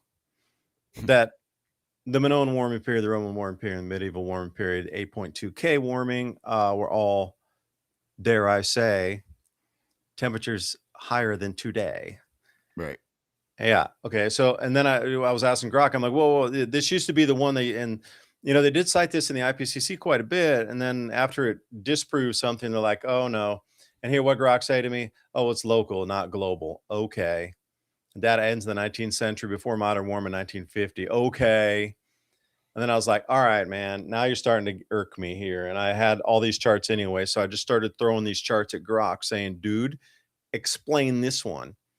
Central English temperature, 1650 to 2010. So this whole 1950 thing doesn't add up anymore. So there's a very gradual rise, and it depends if they were using rural temperature stations or heat island temperature stations smack dab in the middle of London or whatever. So, it doesn't show where these temperature stations were, but this is just generally on an average over England. And again, I was like, hey, you tell me it's not, something's causing it to go up way back hundreds and hundreds of years ago. And, every time I would put one of these things, it's anomalies, not averages. And then there was like Rock would come into this thing and do it as well. So then I'm like, all right, here, come on, man. I got you one that's goes back to the year 1400, like this is sea surface temperatures near Fiji. And what do you see? They were warmer and then they dipped and then they got warm again. Has nothing to do with us. I mean, you can't tell me that 600 years ago, we were affecting ocean temperatures. And if you look back then, it's actually warmer than it is today on both those charts, right? This is sea surface temperatures. Right. And all peer-reviewed research. And this Grok was good at knowing even where all these reports came from. But when you start to look at leveling temperatures declining a little bit, and then that subsequent drop during the little ice age and then pop back out again. But, my little mouse will show you that way back then, things were different than today. And what does it say? I was talking about panel E, the key findings. 1370 to 1554, anomalously high, linked to strong southwest Pacific zonal meridional gradient, meaning the wind patterns, how it was pushing water in a certain to create upwelling or downwelling. Right? That's all the whole thing about La Nina and El Nino, same thing, Pacific zonal. And then the little ice age influences. What caused that, by the way? Not sure. And then it got warming subsequent again. So recent decades exceed. Oh, wait, what do you mean exceed? We just looked at the chart. Now, what do you mean recent decades exceed that? Are you kidding me? It's clear as day on the chart. They did not exceed where we sit today, right? The only place they sit exceeding is where that black line was just drawn by someone with a crayon at the end there. Otherwise, the year 2000, where it ends, the chart ends there. So, to add extra information after the studies have already been done, a little bit disingenuous as well, So then I come down here, and this is from Quaternary Science, and this goes back some, 4,500, almost 5,000 years. But you can see right around that 3,000 years before present era, we start to sea surface temperatures again warmer, 4,500 a year, sea surface temperatures. So, there's a lot of things that are sort of natural variability, and Grok was trying to keep up to convince me that everything was, the lower sea surface temperatures because it was some variability, but everything from now absolutely has to be, everything is just us. And I'm like, wait a minute. It was all natural before now, and then suddenly things just denial it. Because I'm like, why does my channel keep getting flagged? Why does it keep getting flagged, man? So, the Central English temperatures, and I would say, all right, well, I found another chart. Can you help me differentiate this one? New York City, speaking of the 16 inches of snow, 1880 all the way until now, I see more of a general trend of nothing No trend. It's flat. So the highest max temperature, and again, what Grok trying to feed me? Oh, this only shows you the highest maximum. So it doesn't apply. This does not overall temperature. This is just the highest maximum. So this chart is totally unusable because it just reflects the highest maximum temperatures. It had nothing to do with the total overall temperatures and the natural variability argument. Single station extreme metric. Okay. Again, they're coming back. CO2 hasn't pushed the absolute hottest days, but sort of is maybe. And then I was looking at this is a goodie here. This is the tree line height in meters altitude. So if it gets really cold, the tree line's going to go down in altitude because trees can't grow in snow too well. I mean, there are certain varieties that can. The change then height of the upper tree line, this is in California and in the Alps. So we got two locations showing the same exact thing on the same exact timeline. Something's cooling, trees are going lower. And what did Grok say to me? Oh, those are just regional. Those are just regional. The White Mountains are regional. Everything ever Regional, and then look discovered at was this. regional. These are all just regional proxies. So it doesn't show that there's any correlation halfway across the planet showing the exact same thing happening. Nope, it's just a regional proxy. And here, I might have another one here for you. Let's see. The mean annual air temperatures. This is in southern Sweden, and this goes back 10,000 years on the left side before present. So like 12,000 years prior, coming out of the Younger Dryas. We rise out of temperature. We get to that maximum spike probably around 88,000 before present, somewhere around, 9,000 years ago. And then again, this is determined to be just a regional thing, a regional just blip in the radar. Regional. So here we go. I'll read it for you. It just captures the regional boreal variability or regionally trees on how they grow in the Holocene, mid-Holocene era. And I kept getting this over and over again. I'm like, wait, explain these graphs to me, dude.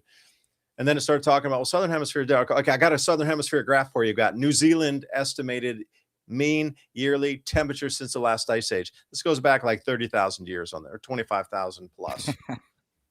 Right? And what does it show you? It shows you before present at 10,000, 8,000 warmer, drops off, significant cooling around 4,000 years prior, and then boom, we're back up again. What do I see there on that present average annual dotted line? And it kept coming back to the same thing. Well, it was just a one little thing here in the breakdown of the graph. What do we get? What does it tell me again? Regional Southern Hemisphere mid-latitude. Just regional, man. Well, Has nothing to do. It looks like regional was happening worldwide, just regionally warm everywhere.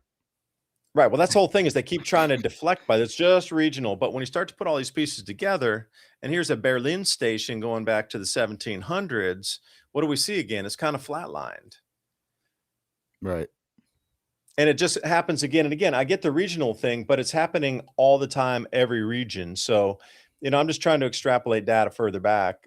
And then all the English data stations too. Winter, spring, summer, central English temperatures back to 1650. What do you see there?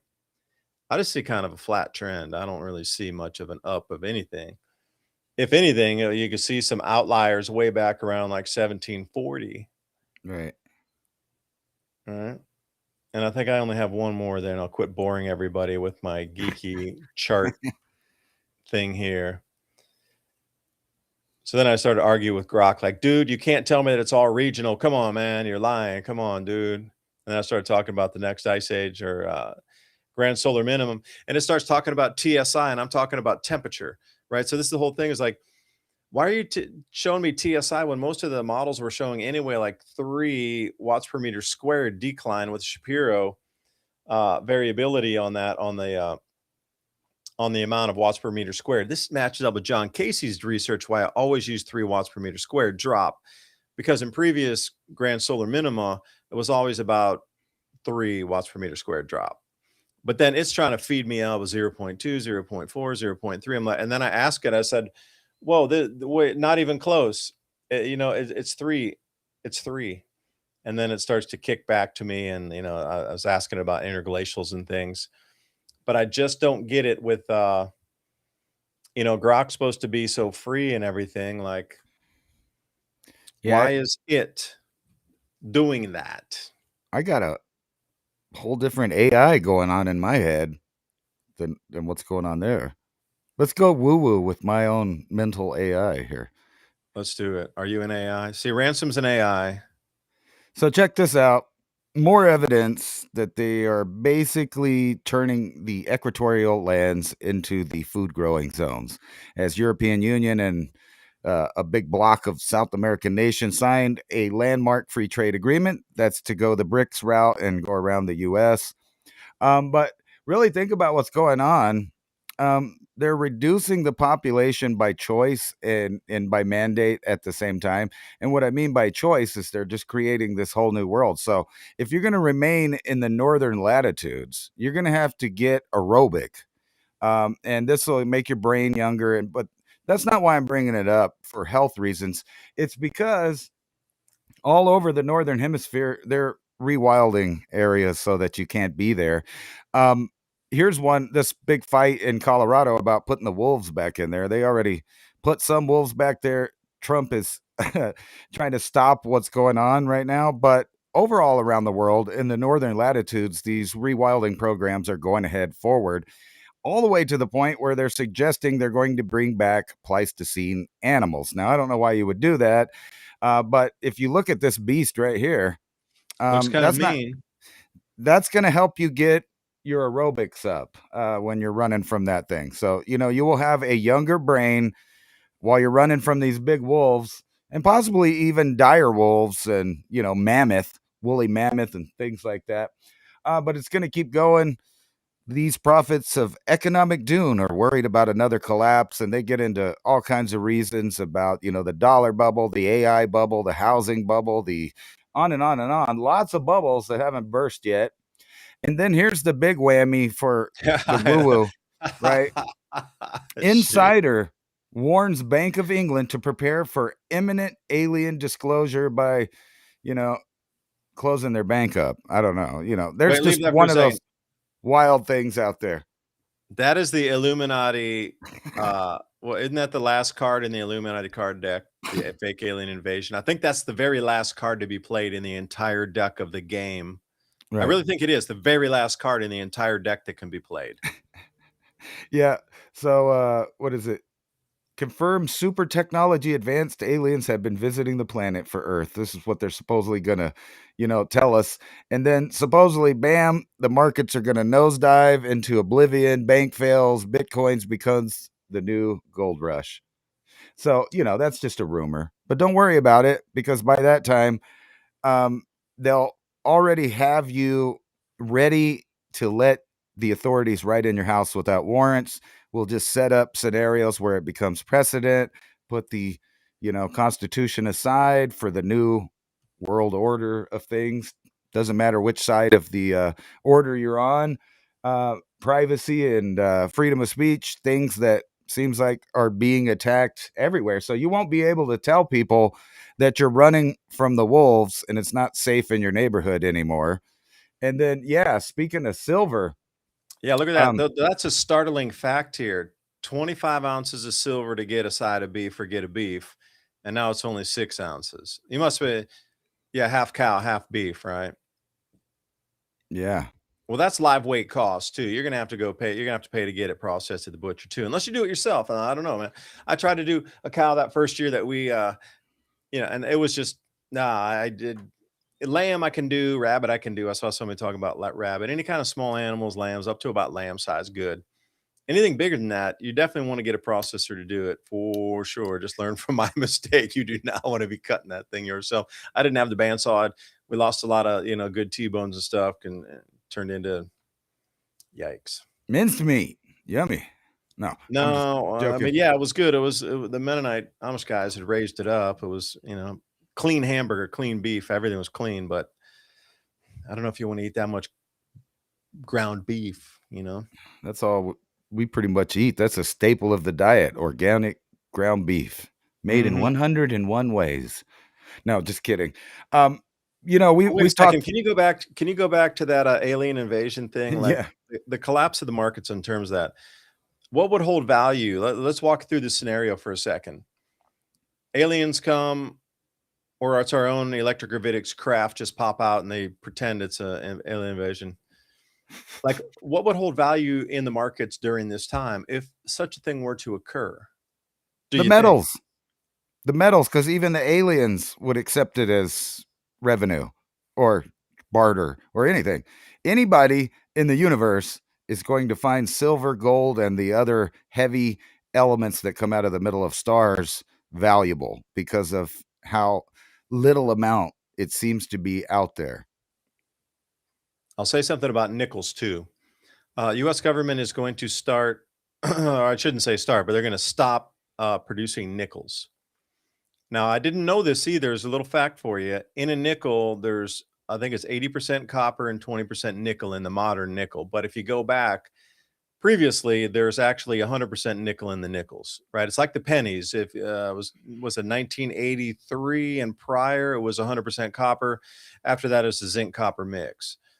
So currently, the price of copper in the nickel is about 15 cents. Nah. Just throwing it out there for people because your pennies are worth about 4 cents now, or they're about how much is a pure copper penny worth these days? 4 cents.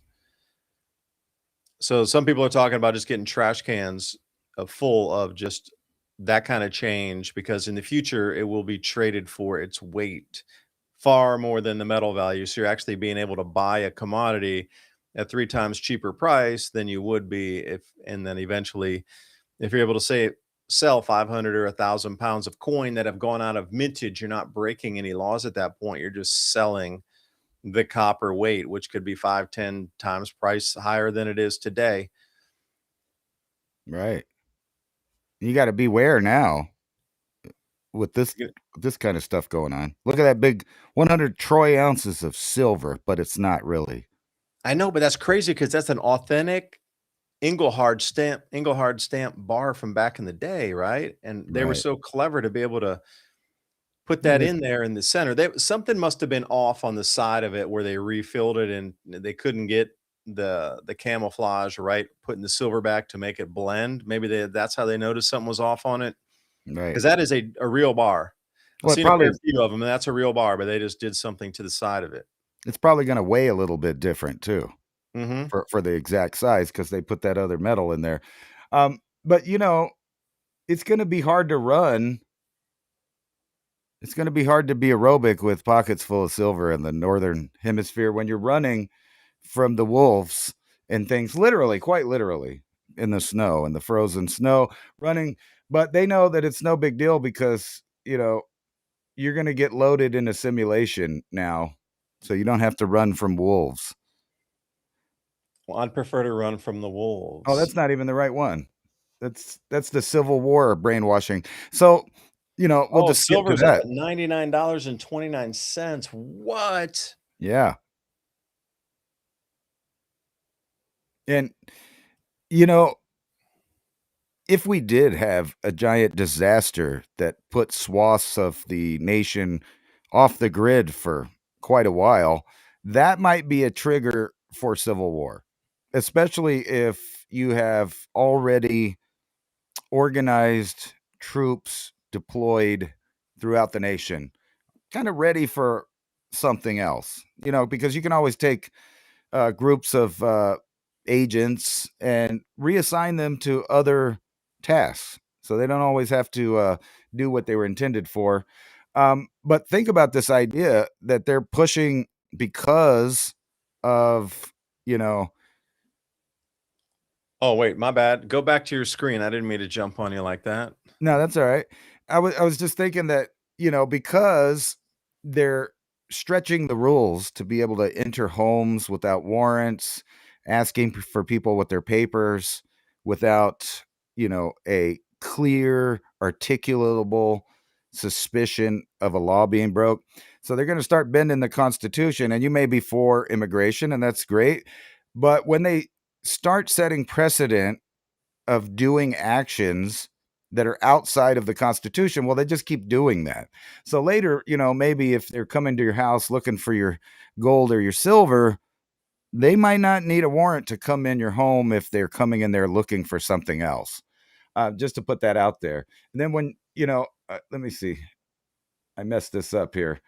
But yeah, so you need to get aerobic though, so you can run from all these animals that are going to be living in these off-grid areas, which are going to increase. So what you think is off-grid now possibly is going to stretch in size. In other words, rural areas, mountainous areas, maybe they won't, keep up the electricity there, and it'll be hard to live there. Very expensive to get your goods there.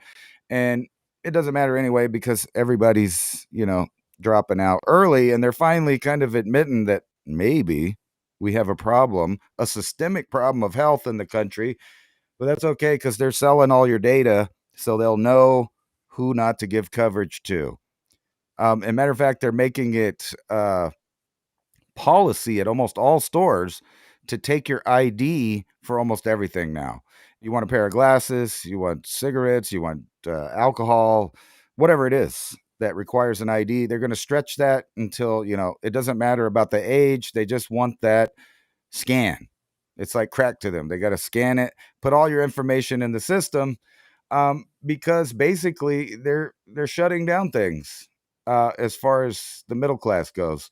And I lost it Now, here. wait a second. Why do you need to provide your ID to get a pair of glasses? For your health insurance, of course. Well, what if you're That's just why paying they're out of doing it. pocket? Could I just walk in and say, hey, I need Well, I'm glasses? sure you could talk an optometrist in there, but if they're any kind of, bigger business that is following rules of anything, they're gonna want your ID, because that's their policy. So you can say no and not get a pair of glasses. You still got that freedom to say no. But what happens when all of the businesses only will take a digital ID of your biometrics to prove who you are, to keep track of every single purchase you make everywhere? Because that's what we're I will doing. say no and bye-bye. I know, but Well, I was more on the what my thing, point is it limits the amount of people to go places to do business and commerce. You can't go here because of this. You can't go there because of that. And true, you are opting out. This is your own free will and choice to get out. But what are you going to do when you're required to have some kind of peripheral that's embedded with you at all times to prove who you are, where you've been, where you're going, which class of citizen you are, what your health records are? It's like Gattaca. We don't let people in here that didn't get their medication. And we saw a beta test of that just a few years ago. Unfortunately, we did. The beta test too is like silver's out of the price for most people right now. To get 10 ounces, you're spending more than if you're spending like $1,200, because even, looking at some here, because the price of silver, if you look at the very top there, silver ask price is $99.29. Then there's going to be like a $6, $7, even more, $12, whatever, premium on spot on that. Gold ask right now is nearly 5,000. So probably at the end of the week here, we're going to go 5,000 gold, 100 silver, and then that's a 50 to 1. When it comes down to 30 to 1, 20 to 1, 10 to 1, then what? Because if it was a 10 to 1, silver should be 500 and gold 5,000. So somewhere in the middle, like go back through history, what was used as another metal past silver for the average common person? Copper. Right. So I'm looking at this going, I bought a bunch of these way back, like when COVID first started, and they were like $1.20, and there was no overage on spot. There wasn't any like premium on copper or anything. $4.99, but then you need to really spend $6.24 to get one. So it's $1.50 or $1.25 over spot. And if you look at that, it's like, damn, that's like an incredible percentage over spot. It's not like 10%, which should be 49 cents. It's like 30%. It's $1.50, right? So I'm looking at this going, all right, this could be the next metal to be used in terms of tradables. Now, I don't know if you agree or disagree with me on that. Do you think that it will be used? And then on the back inverse of it, it looks like that with the eagle and 1 AVDP ounce, and it's copper. Now you can get bars of copper as well. So copper. Where are we at here? They got these poured bars as well. They're $26, as low as $19.99. Yeah, if you buy 50 of them and you use a check. If you don't do that, these are kind of cool poured bars. I mean, do you think this could be a secondary form of currency? So we have the what you consider regular gold, silver. You got the industrial copper where they're buying it by the ton, or you're getting a 100-ounce bar, 1,000-ounce bar of copper that they're using off of actually in industry like TSMC, or somebody be buying that to be able to use it to manufacture an electronic product. But do you think people themselves would be using some copper here? Do you think they would use rounds like this to be able to trade amongst themselves as a secondary source of a less valuable secondary metal to silver? Gold's to store your wealth. You're not going to be trading that at a market somewhere. Silver's getting a little bit expensive at $100. History, you're deep into history. Would we use copper again to trade, do you think? Yeah, I don't see why not, but it would be more limited to those people that have a reason to have copper instead of just anybody for silver and gold. Because we use pennies, right? And we use nickels. Yeah. Those are really the metals that we used to use, all the way down to the smallest. Copper was the smallest denomination. Before, in our coinage, the quarters, dimes had silver in them, 64 and below, 60, Right. pre-64. And if you've been collecting those, you tripled your money in the last month or couple months.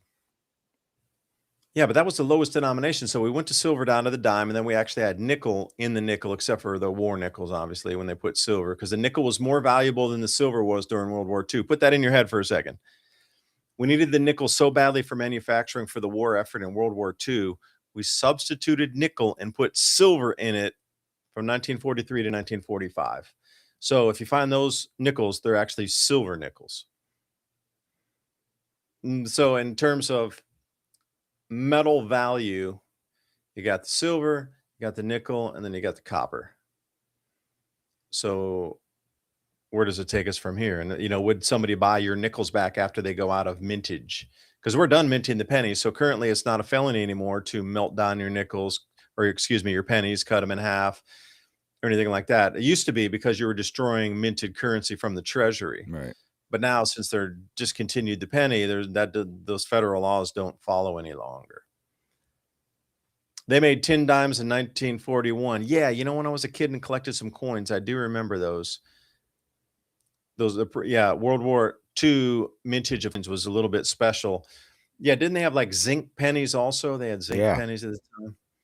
Yes, right around after 40 something.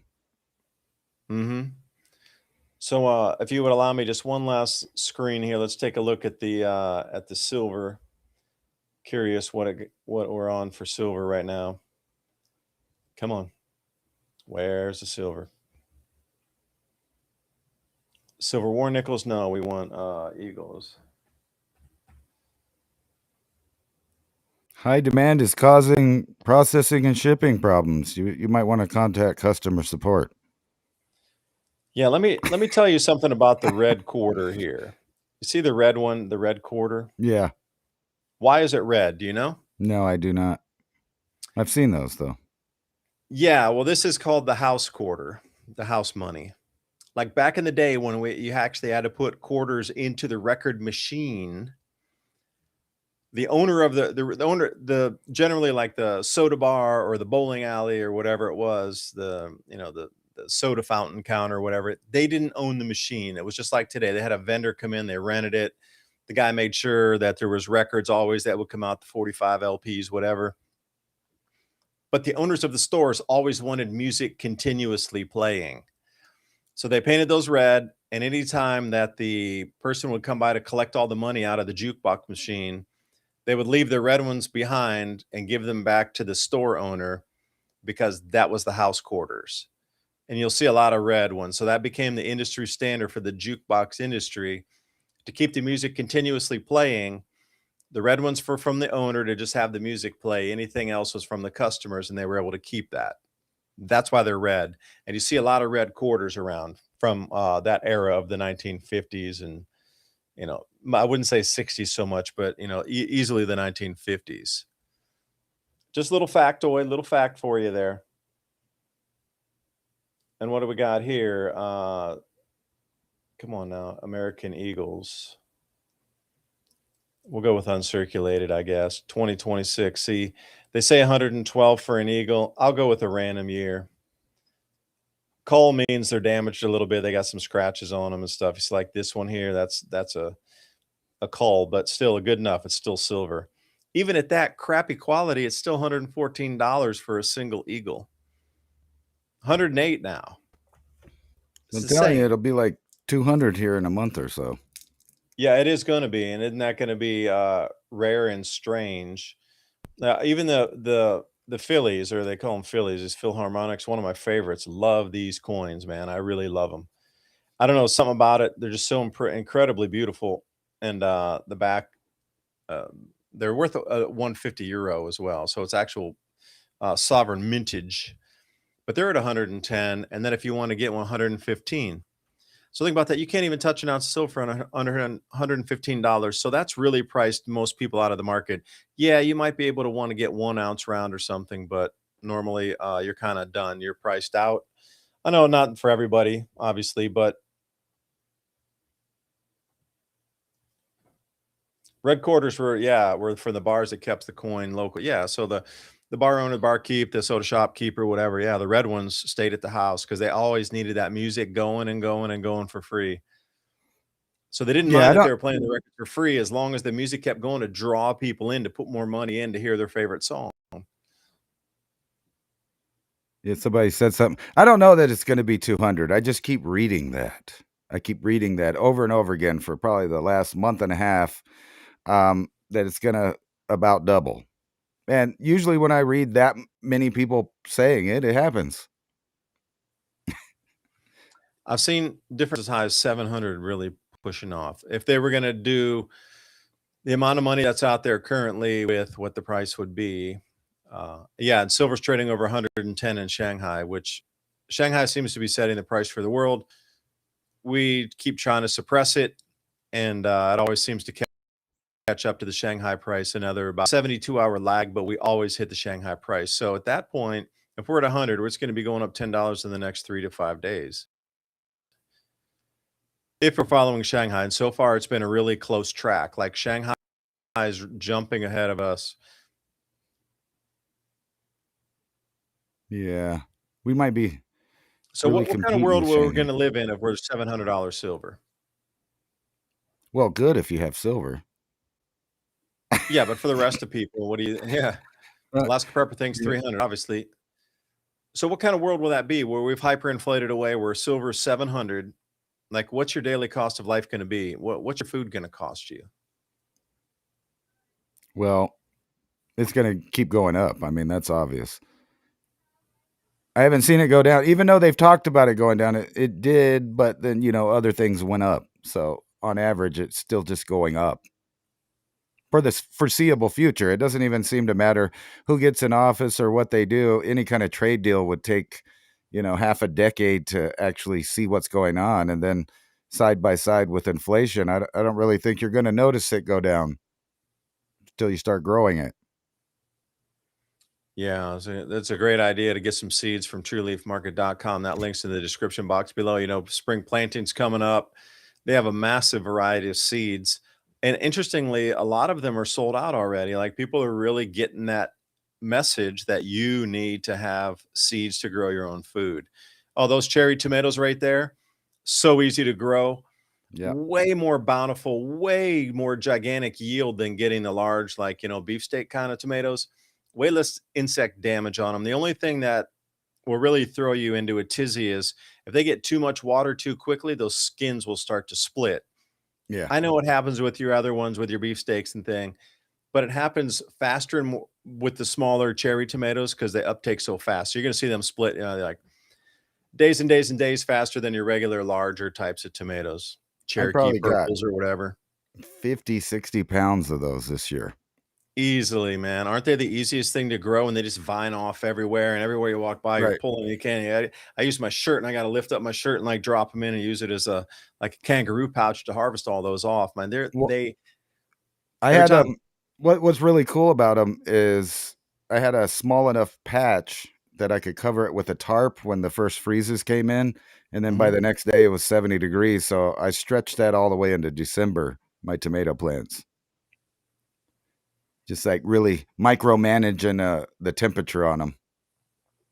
Yeah, and they'll keep producing for you. Then I found Roma tomatoes, those small, smaller Romas also.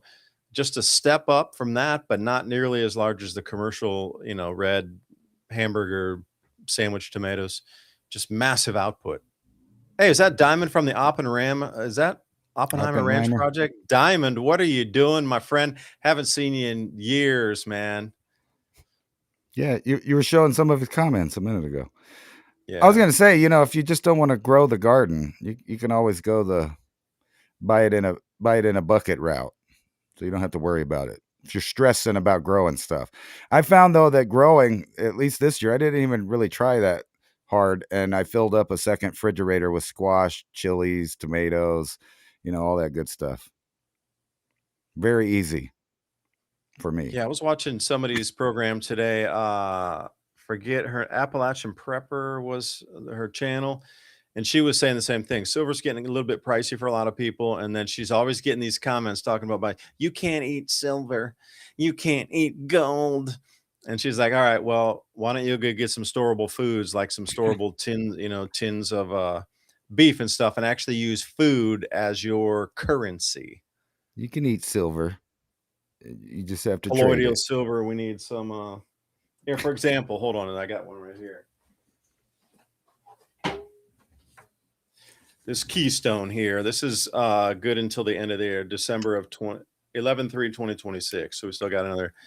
This kind of stuff has gone up. It's almost doubled just in the last year since I got this beef one here. And that is pretty much just salt and beef. There's really nothing in this one.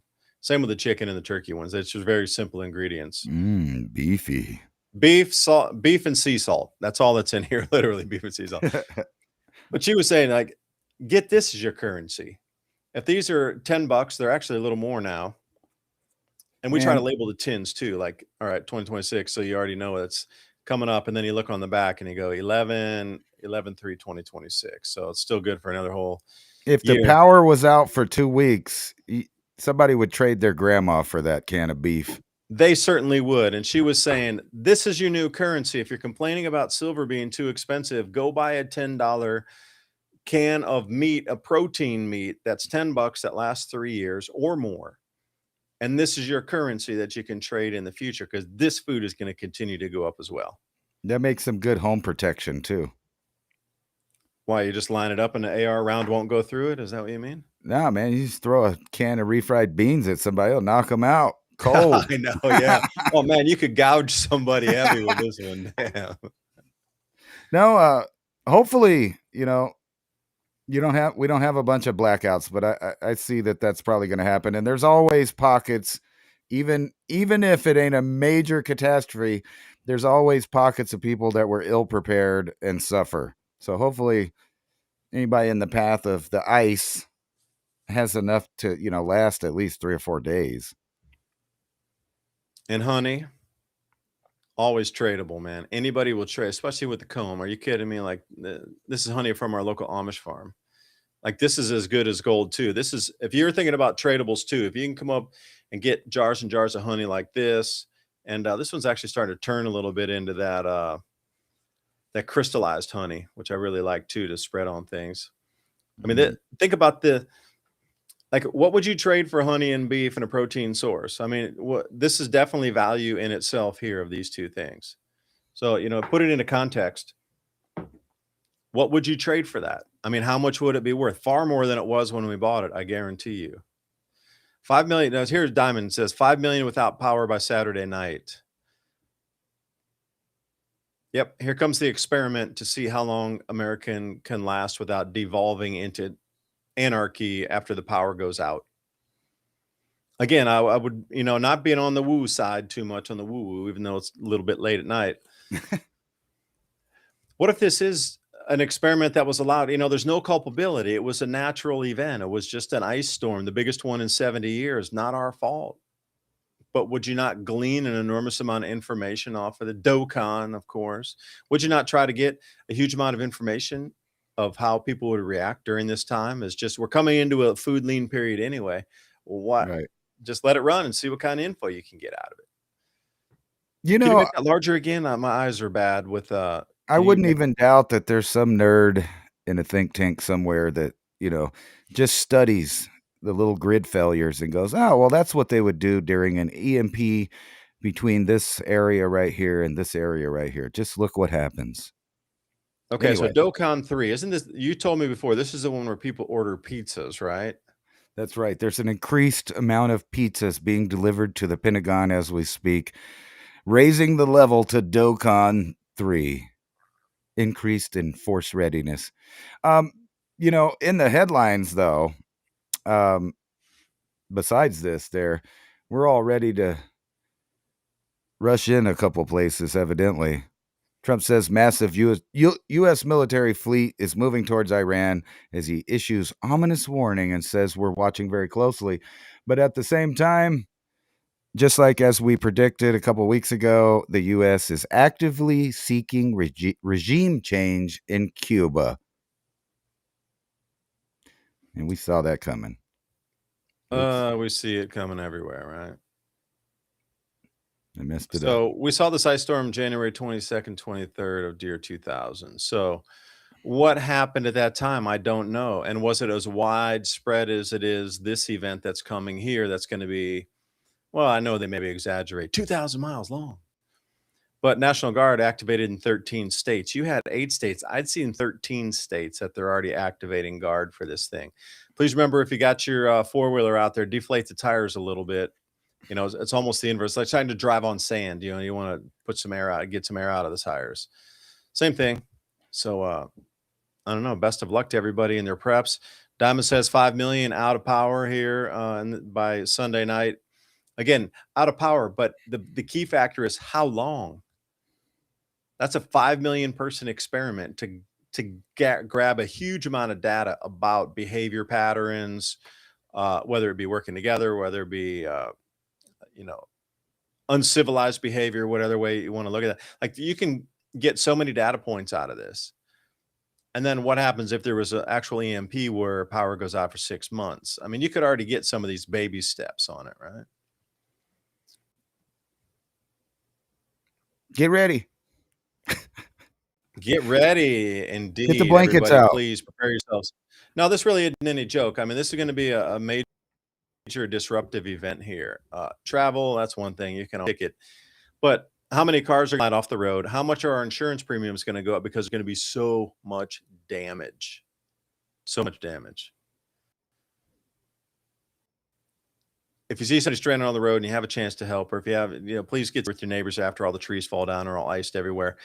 Because, if a local community can start moving around more, more people are going to be further out at that point than just being a bunch of debris hanging. Oh, we can't even get in there. Forget it. We'll skip that town for now and we'll come out somewhere else. But if your roads are semi-clean where the repair crews and those transmission line crews can get in there to repair, and they're much more likely to come in and do work fast because they don't have to do anything to clear out. They're just like, oh, repair the lines. Cool.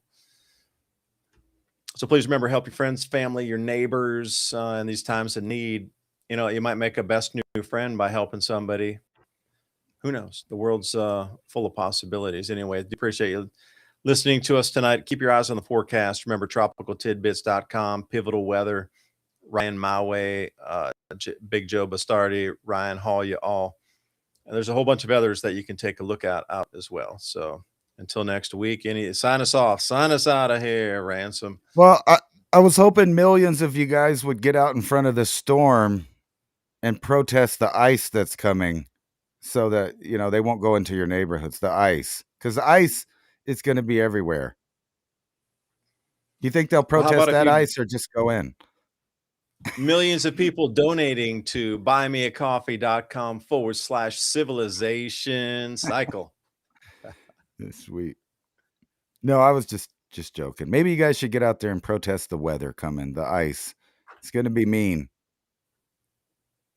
Anyway, that's all We'll I see you got. next week. Bye for now.